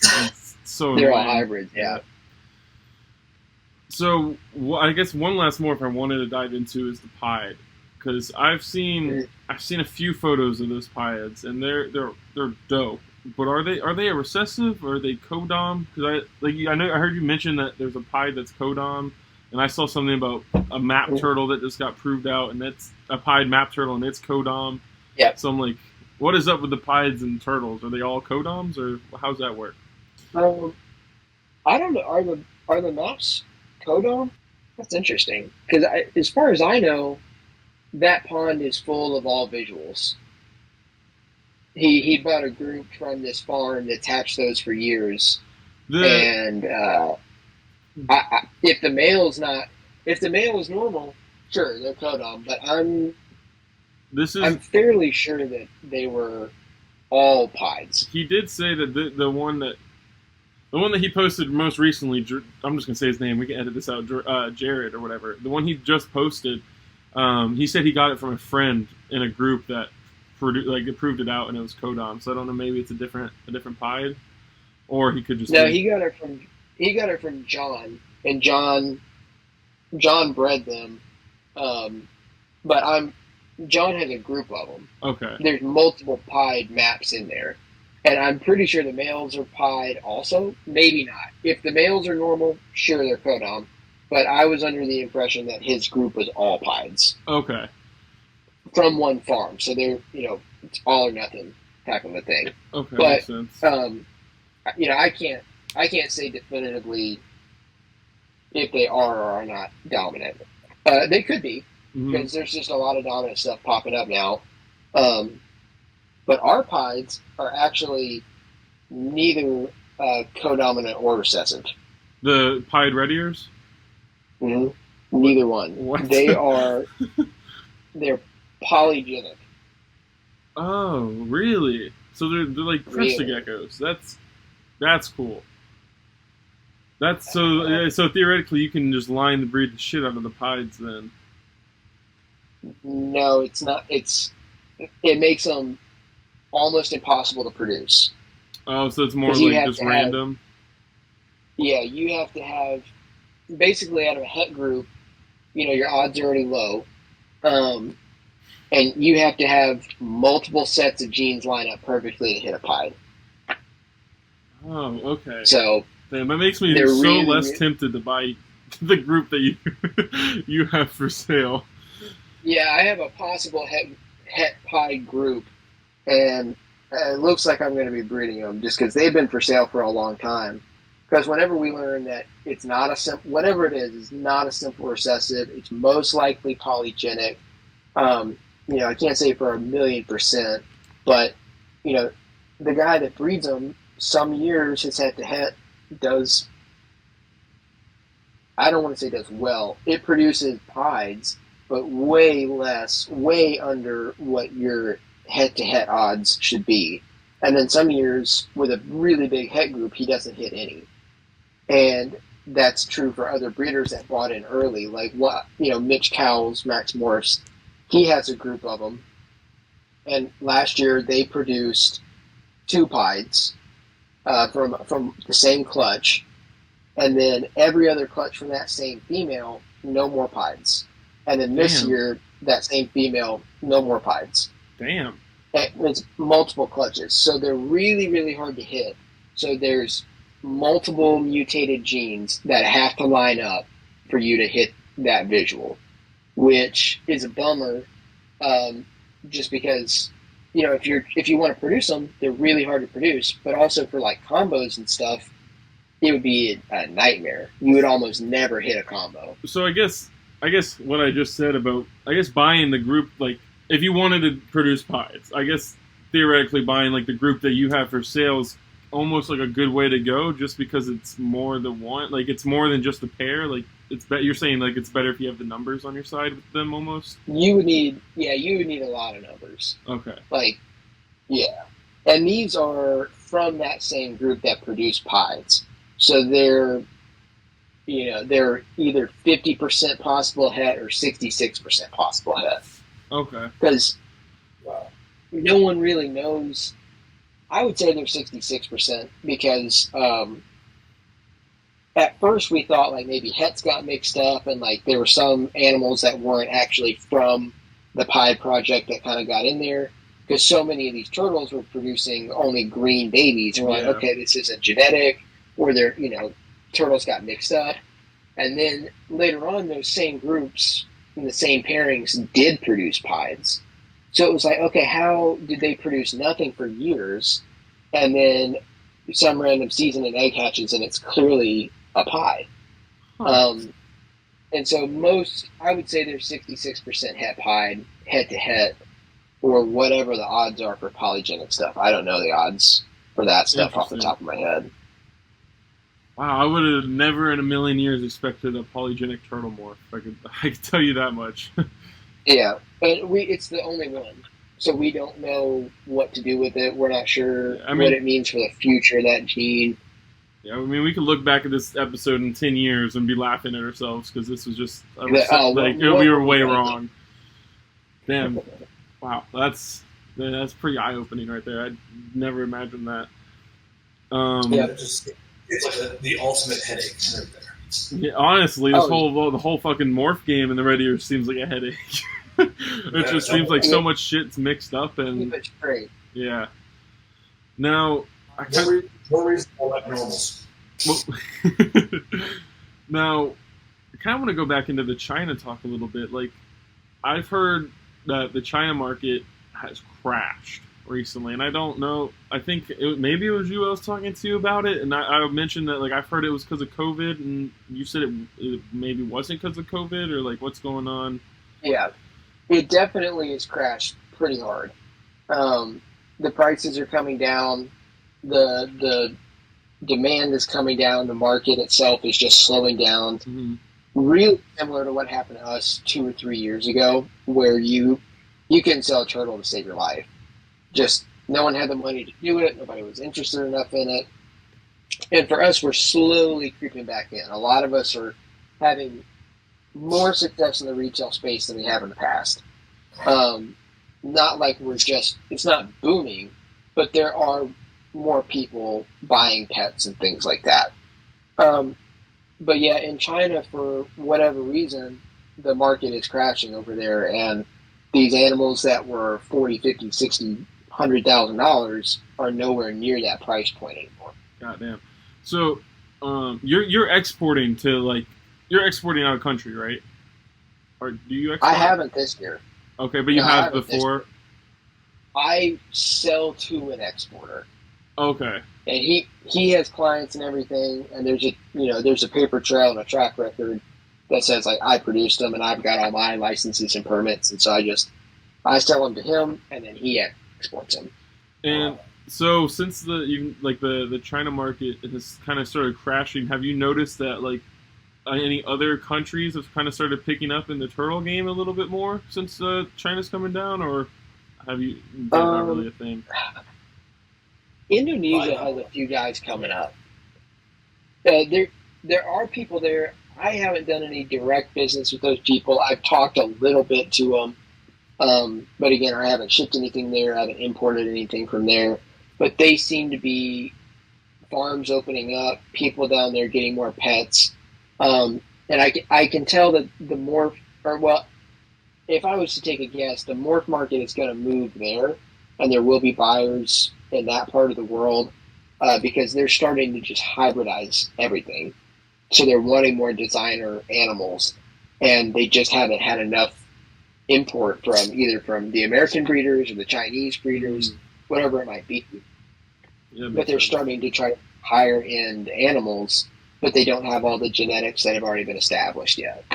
That makes sense. Wow. Yeah. So I would have never thought that there was like, I mean, I know China's a big powerhouse with all this stuff, but just thinking about how exporting turtles, I mean, it just baffles me that there's that many people that would want them. I mean, I can understand from the food trade and stuff like that, but yeah, the design. And that was the driving force. You'd be surprised. Like I've heard stories of some some people I know and some people that I have mutual friends with down here in Florida, man, and the amount of people that will just like not only export turtles, but just the amount of smuggling that goes on with turtles is insane. Like I've heard stories of people getting caught, like they'll send red ear morphs and box turtles out the ass. Like that seems to be the two that I always, every time I hear someone that gets caught for turtle smuggling, it's either a bunch of red ears or box turtles. Like every single time, it's always box turtles, and they come down hard on you. Yeah. If you get caught smuggling, they're coming down hard anyways. But with like box turtles, mostly Easterns, they'll come after you. Yeah, they don't play around with those. It's crazy, and I don't know why people even do it. It's fucked up. Well, and it's like turtles are worse than anything else, and I almost wonder if that's like the thing that came out in I guess it was the early 2000s, where it was like turtles carry nothing but salmonella, and you can't sell baby turtles unless they're for scientific reasons. Oh, that came out in the 70s. We've had that for a long time. What? Yeah. What is the 4-inch rule for? Is it for salmonella? Like, what's up with that? It's for salmonella. It started because in the 70s, the turtle farms started up.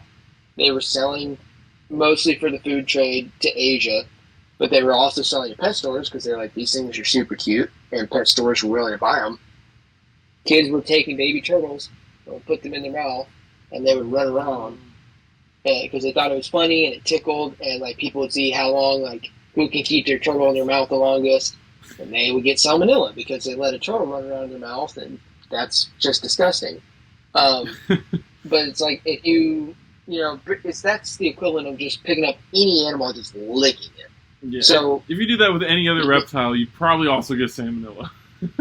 You have the same. This is true. You have the same chance, the same odds of catching salmonella from your dog as you do from your turtle. I didn't know that. You're not going to get salmonella from a turtle. You're just not going to. Like, wash your hands, be safe, be smart. But like, if you are sitting there eating a sandwich or a burger, you're like, did I wash my hands? Probably go wash them, but like, you're gonna be fine. Yeah. Oh, yeah, I've always wondered what the hell that rule was for. That makes a lot of sense. It was 4 inches so that you can't fit them in your mouth. That's go for it. Yeah, I mean, it's ridiculous. Yeah, you gotta, like, I have a license and I have to sign a bunch of stuff and I have to, like, have all that. Everything has to be worded properly. It's for zoological, export, educational purposes, all that crap. Now, how many turtles are you producing a year?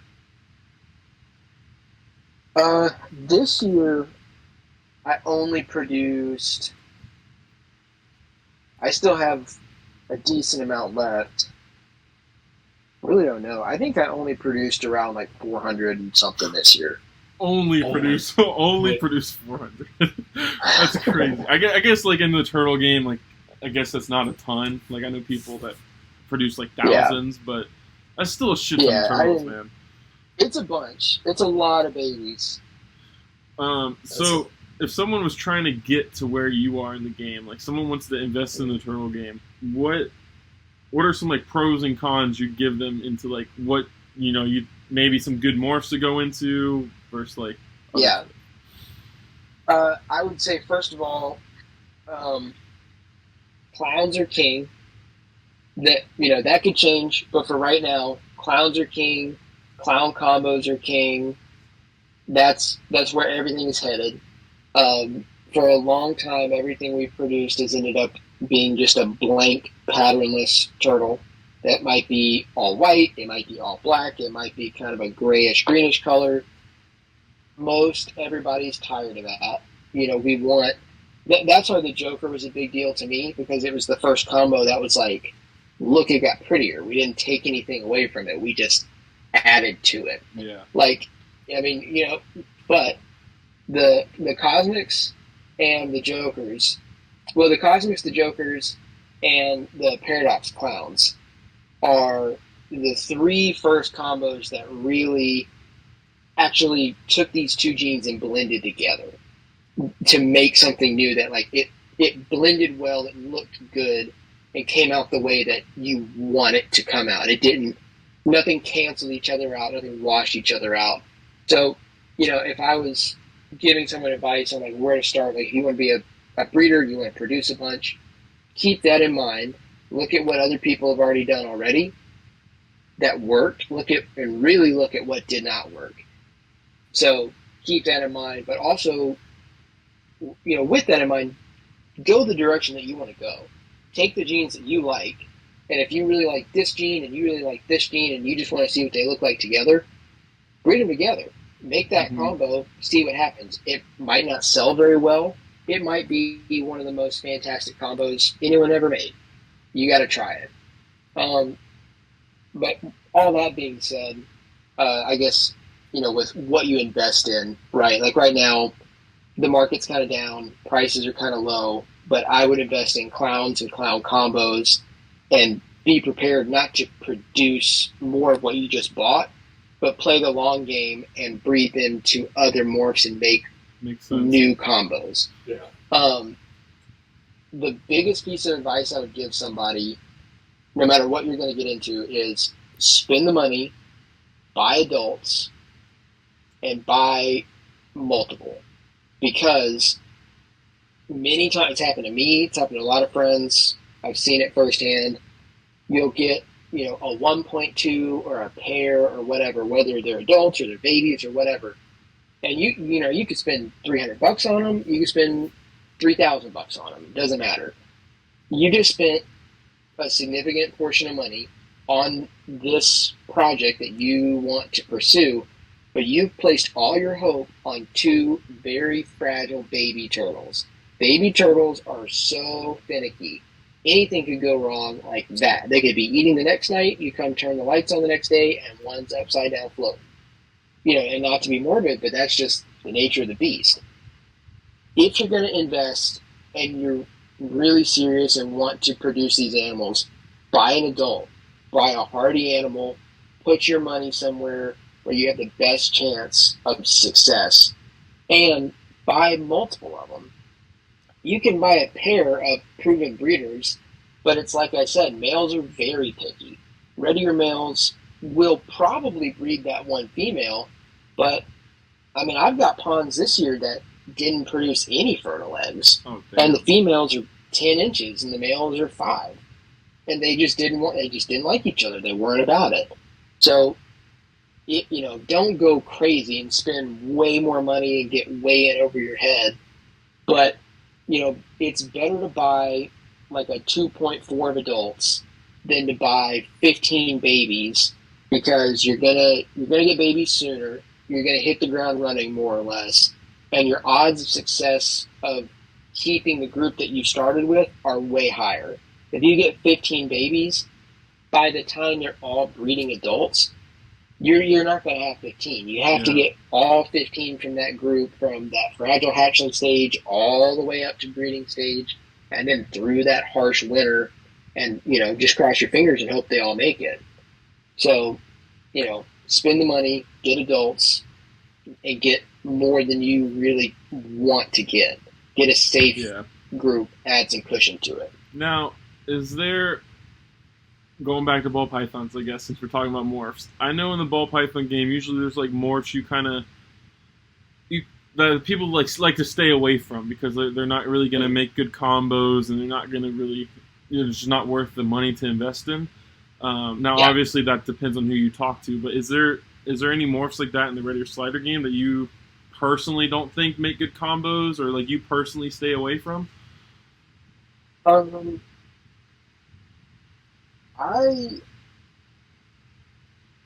would stay away from a lot of the solid color morphs like snows, caramels have never made any significant combos. The charcoals haven't ever made any significant combos. But the charcoals and the black pearls mixed with clown looks actually have sweet. some potential. I fucking love those black pearl clowns. Yeah, they're way better than anyone thought they were going to be. No one thought they would look like that, and that's why I said earlier, if you see two genes you like, just throw them together, because that was just a dude. I mean, he's a big-time guy. It's Mike Pereira. He just threw them together, and he was like, maybe it's a cool combo. And that was kind of the thought behind it, and it was just a hash, and everybody was like, what on earth is that? This looks like a fucking stormtrooper. And it's the craziest thing. So before that happened, I would have stayed away from those. But I think stuff that I would stay away from is single gene albinos. Okay. Not just because of all the lines, how confusing it is. It's just that albino has really been played out, and there's not a lot left to do with it. You could add in some stuff, but there's so few like color and pattern morphs like the clowns and the Picassos that there's not at the moment there's not a lot of building blocks on this in the country that we have in the hobby that we have in this country. There's not a lot to add into albinos. Like I have 2 triple visual albino jokers. So they're albino, Bozo, Picasso. That's about as far as you can take albino before stuff just starts becoming blank.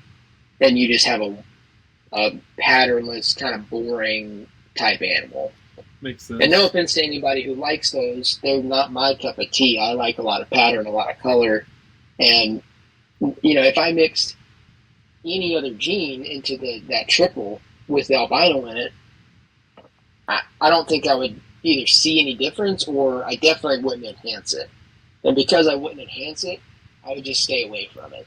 Now, this is kind of like a devil's advocate, do you think your opinion's going to change whenever or if any of those Chinese codons get brought in?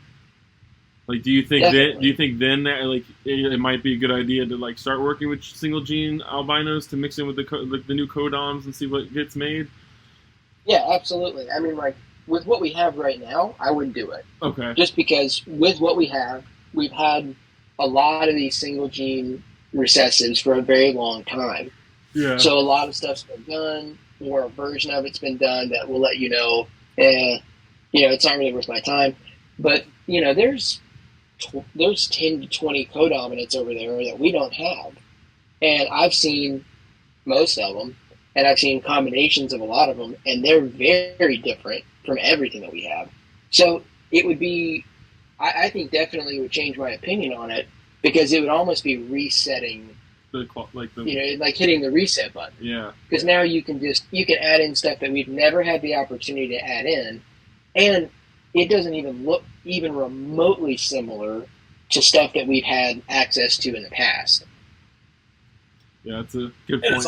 It's always a good cheat something like that in case something does come up new. Yeah. Oh yeah, and I mean that's why the albinos that I have are combos for that reason.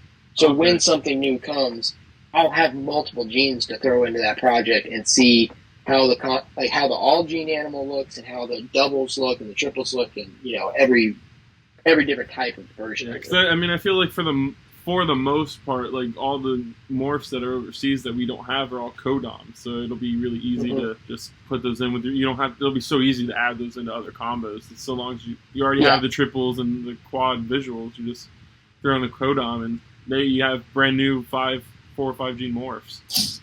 Yeah, I mean, you breed a double dominant male to a triple recessive female, and now you have you'll hatch a quarter. Yeah, you'll hatch a quarter double dominant babies that are 100% triple hep or whatever the mom was. Yeah, and then you're off to the races. Yeah, that's I mean, pretty sweet.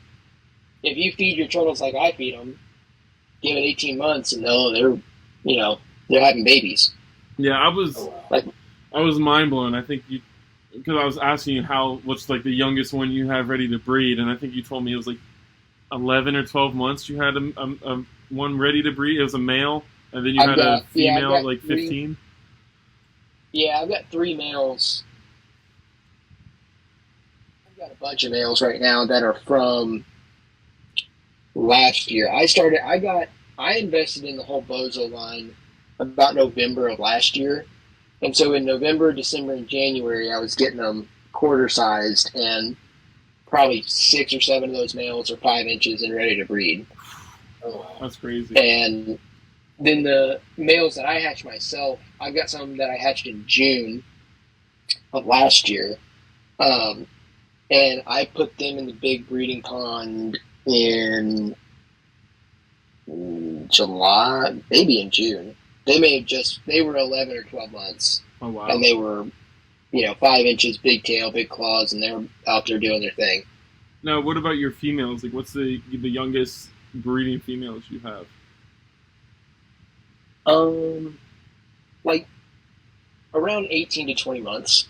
That's still that's insane turnover. Like that. Yeah. Most people are waiting a couple years to get to that point. Yeah, most people. I've told a lot of people, and I'm not bragging. It's just the facts. My 2-year-olds are as big as most people's 4 and 5-year-olds. Yeah. I've got some. Well, these actually belong to my business partner Max. He has some ghost females or some he has a hypo het ghost and a black pearl het ghost, but they're part of the ghost project. They turned 3 this year, and they're 10 inches. Wow. And I don't know how much they weigh, but I mean they're absolutely massive. Yeah, that's insane. And so when they were 2, they were 7.5 inches and ready to go. Wow. Yeah. So do you have any recommendations, like for a person like me who doesn't really want to breed turtles necessarily, and just wants to have one for a pet? Does it matter, male, female? What makes a better pet? Males make better pets, which it's like the only online forum Facebook group thing I'll ever agree with when it comes to turtles, because everyone's like, oh, get males, they stay small. Yeah, they stay small, but also they're not aggressive. Your problems come from females. Females bite stuff. Females hunt stuff. Females are destructive. Males are pretty chill, and they're just happy to be there. A male red-eared slider is a water puppy. He'll tame down really well. He won't get very big. You could put another male in that pond or the tank or whatever it is. They're not going to fight. Pets, males are the best. They stay small, they have a good attitude, and they're not looking to really fight or tear anything up. And you don't have to make a lay bin for them to get rid of those eggs, so you don't have to worry about them being egg bound. Because they're like chickens. They're going to lay whether you breed them or not.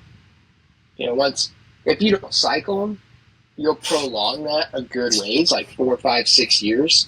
But, that's not that long in the lifespan of a turtle. Yeah. So, you'll be set up and you're ready to go. And you're like, oh, she's doing great. And then all of a sudden your turtle is super stressed out, escaping from the tank. You're like, what is going on?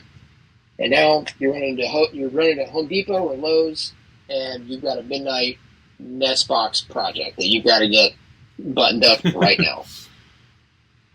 Yeah, that makes sense. Well, I had one of my pink belly in my pink belly group. I had 7 originally, and I got rid of 2.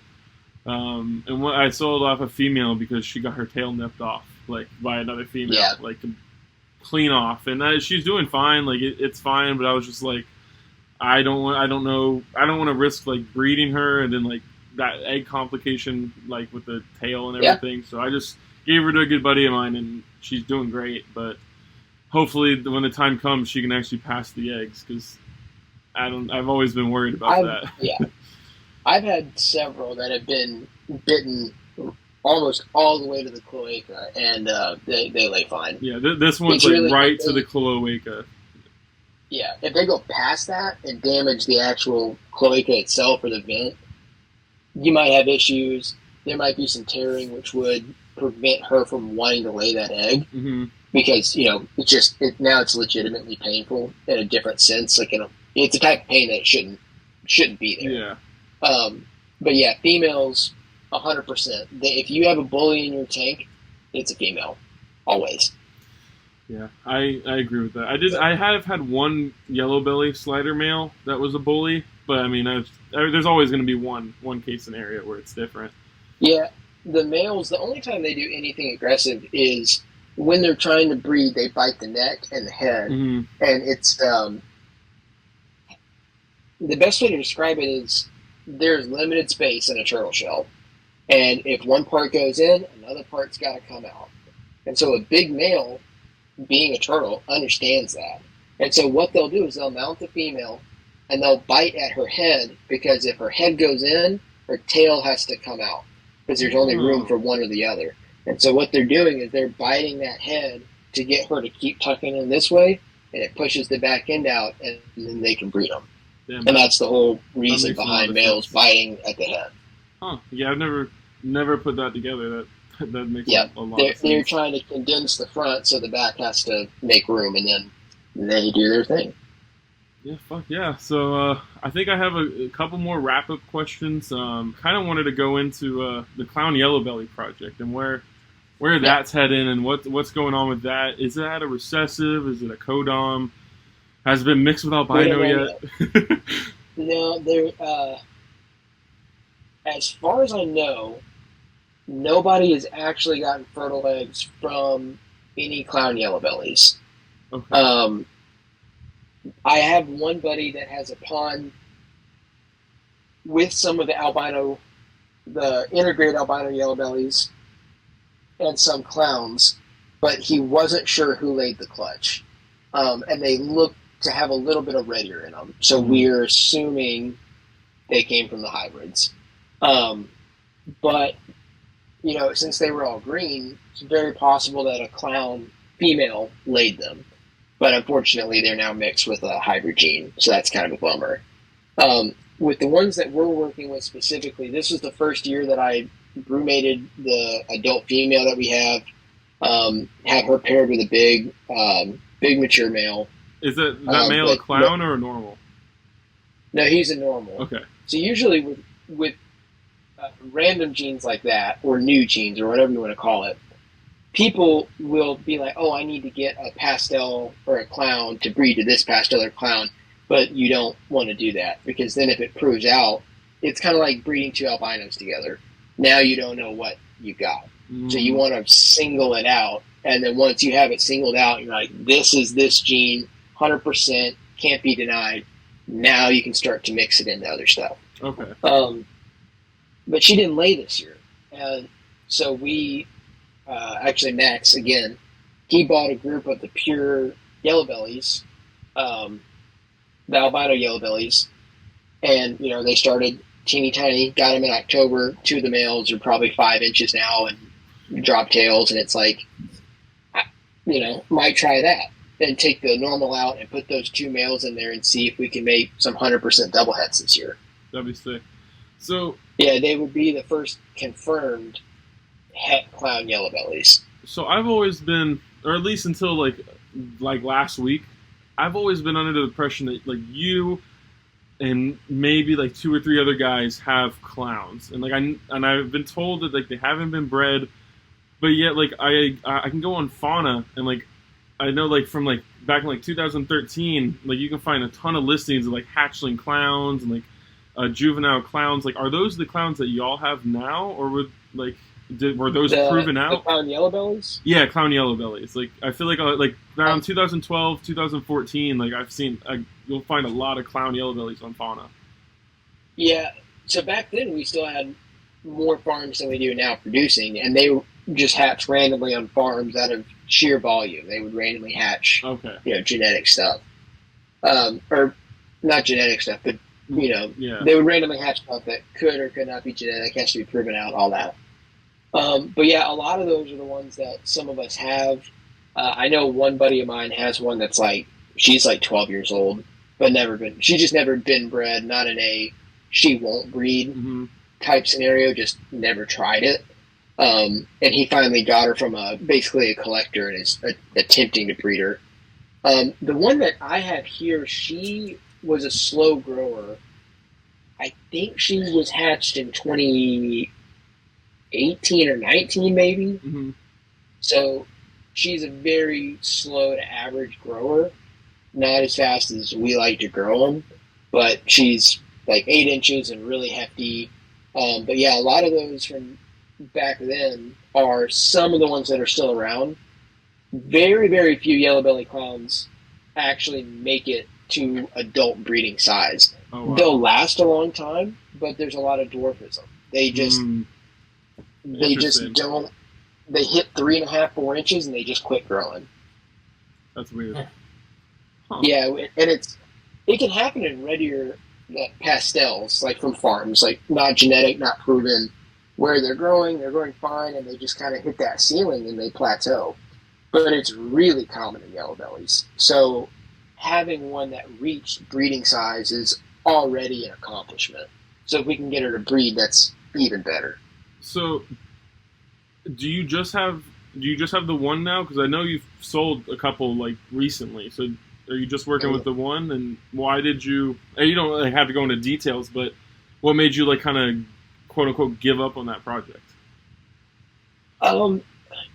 For me, it was the speed that she was growing. You know, I mean, I don't like to brag about the pace that I grow my animals, but my thing is like if they're not growing fast and it's a new animal, it's a new gene or an unproven gene. Mm-hmm. If they're not growing crazy fast, I just don't trust it.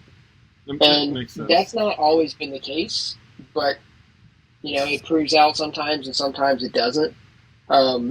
But for me, it was like I've had her for 1.5 or 2 years, and she's only 5 inches. Not for me. Don't want it. And this other one, I've had her for about 2 years, and I was kind of in that same boat. We were trying to sell the big one, and I never was checking up on her. I just would throw food out in the pond.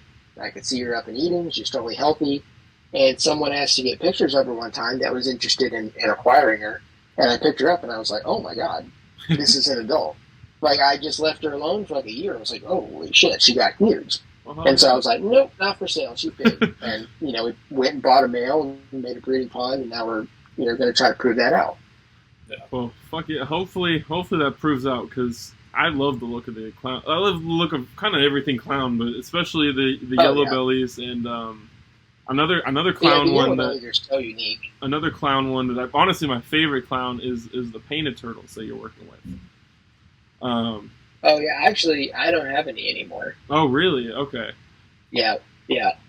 Was that at the least painted clown project it's a slippery slope.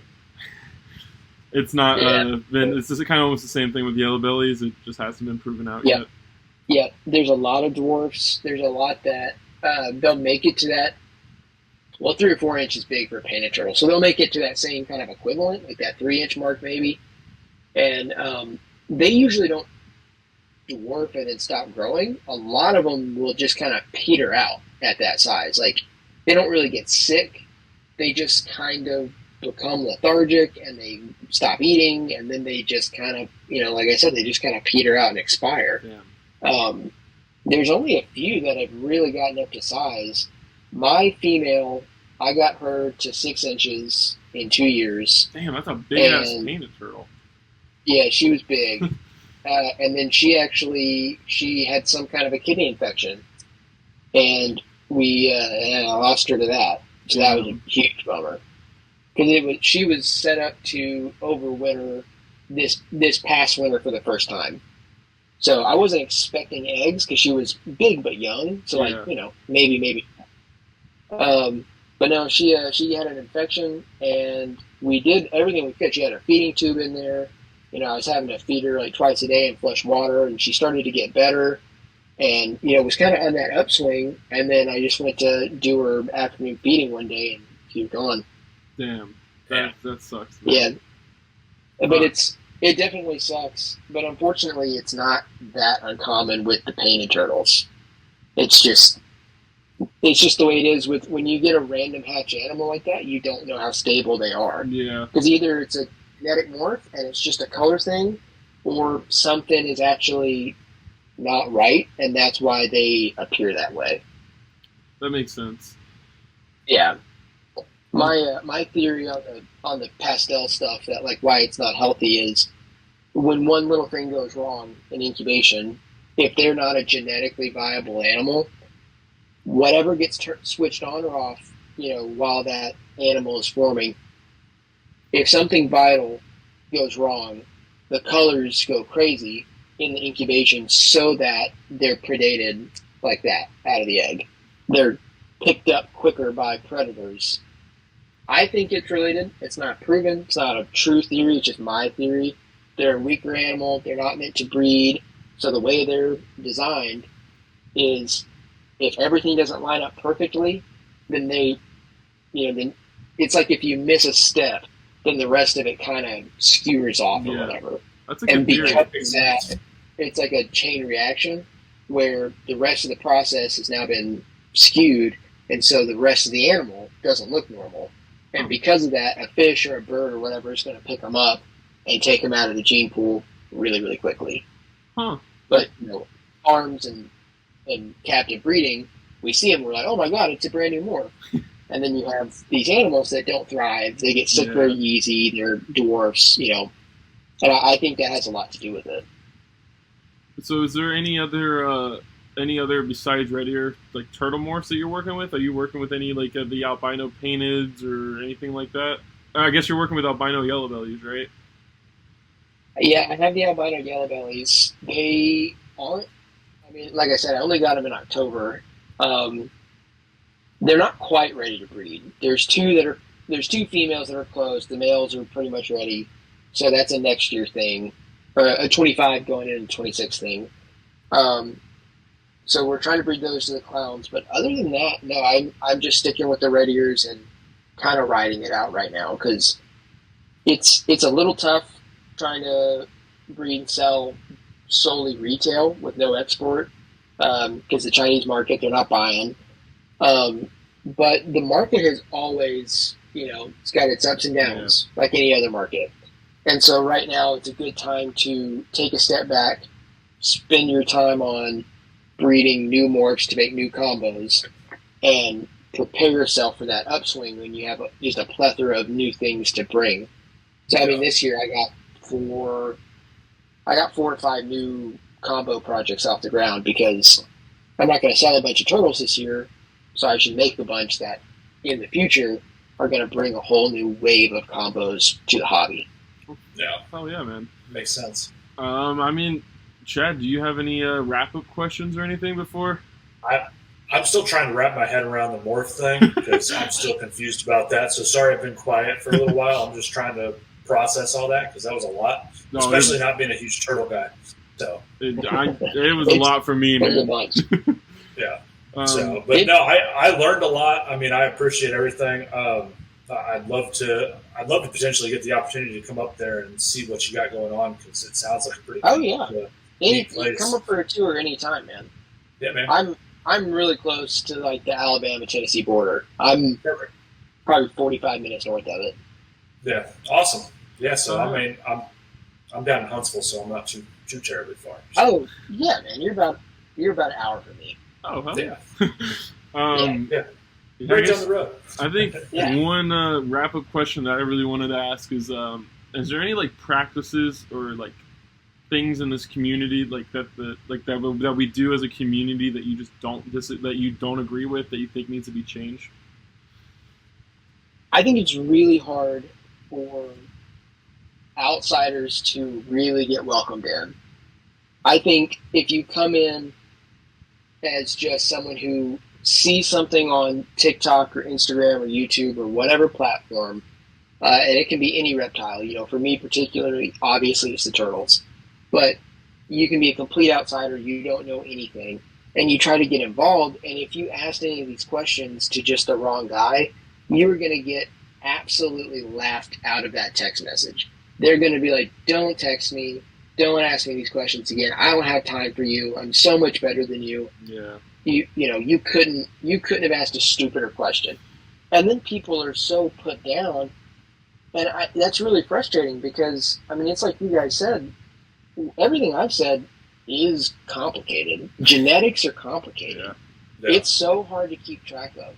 Like, and even I would like to say I'm very fluent in it. And my family makes fun of me like nobody's business. I have a label maker, and that is my baby. I label everything. I label the egg clutches. I put 2 labels on the top and the side, and the dates, so everything lines up. On all my hatchling racks, I've got labels with everything that's in there and the genetics of them. I've got blue and pink stickers. So blue sticker goes on male tubs, pink stickers go on female tubs, and I don't mix anything up. Like, it's ridiculous to keep track of all of it. And I think, someone isn't going to come in and just ask you a plethora of genetic questions. They're not there yet. Yeah. But if someone comes in and they just want to know more about it, they might want a pet, they might just want to ask you, what is this? I've never seen this. I've just seen turtles down at the pond. What's going on? People like that, they'll reach out to someone that has a page with, nicer animals or enough of a reach that some random person sees it. And then the person running that page is like, who is this nobody? I have tens of thousands of followers. I don't have time for you. And it's just a very exclusive club when it should be a very inclusive club. Whether it's whatever, pick your poison, whatever animal you're into, there's just so many guys that are at that top level that refuse to have conversations with beginner type people. Mm-hmm. And I think that's why everyone's like, oh, we need to grow the hobby. The hobby's dying. Ball pythons aren't selling. Turtles aren't selling. And it's like, well, it's because you're being an asshole to everybody that wants to get into it. That's a great point. Everybody at some point has an affinity with animals. Everybody does. And there's different ways that they express that. Some people, you have fishers, you have huntermen, you have fishermen, hunters, you have people like us that like reptiles and breed reptiles. But at the core of that, it's people that are fascinated by nature and wildlife, and that's how they get close to it. And so when someone approaches you or anyone in the reptile community and they're trying to express an interest in that, it's our responsibility, just like our responsibility to take care of the animals, is to take care of the people that are the future of it, that are coming in, and support them so that they can get involved in a healthy way. They don't have any bad experiences with it, and they're not afraid to reach out and ask questions, so that if they take that step and get involved, they don't run into issues that they're now afraid to reach out that, hey, I think I messed up, and being just like laughed out of the community. Definitely. They need to feel safe where it's like, I think something's wrong, and everyone's like, oh, what is it? Let me help you. And I think that's one of the biggest things, is making people feel like outsiders or like they're unwelcomed when it needs to be the absolute polar opposite. Yeah, I agree 100% with you, man. Like, you got to be welcome. I mean, you're the perfect example. Like, you are very open, like, about everything. Like, I reached out to you, over a year ago with some random ass just morph questions, just trying to figure out, like, what the hell my albino was. Because I thought it was a hypo-translucent albino. And, like, what my black pearl was, and just learn all about that. And, like, you spent a few hours with me just texting me all the different, like, the snow, the Clive line. And, like, that really opened up my eyes into, like, the morphs. And it honestly helped me, like, learn a shit ton about all this stuff. So if there's not for people like you, then, like, you're not going to grow this community. The hobby's going to get worse and worse. The market's going to keep going down. You gotta, if you want it to grow, you gotta be friendly. You gotta be willing to be a part of the growth. Well, and I think too, that's one of the biggest reasons why Gavin and I wanted to start the podcast is to try to be there to help these people and to know that, hey, we don't know everything, but we'll try to find the answers for you and get people on that can give you the answers. You know? Yeah, and I mean, nobody knows everything. Even the guys that everybody idolizes.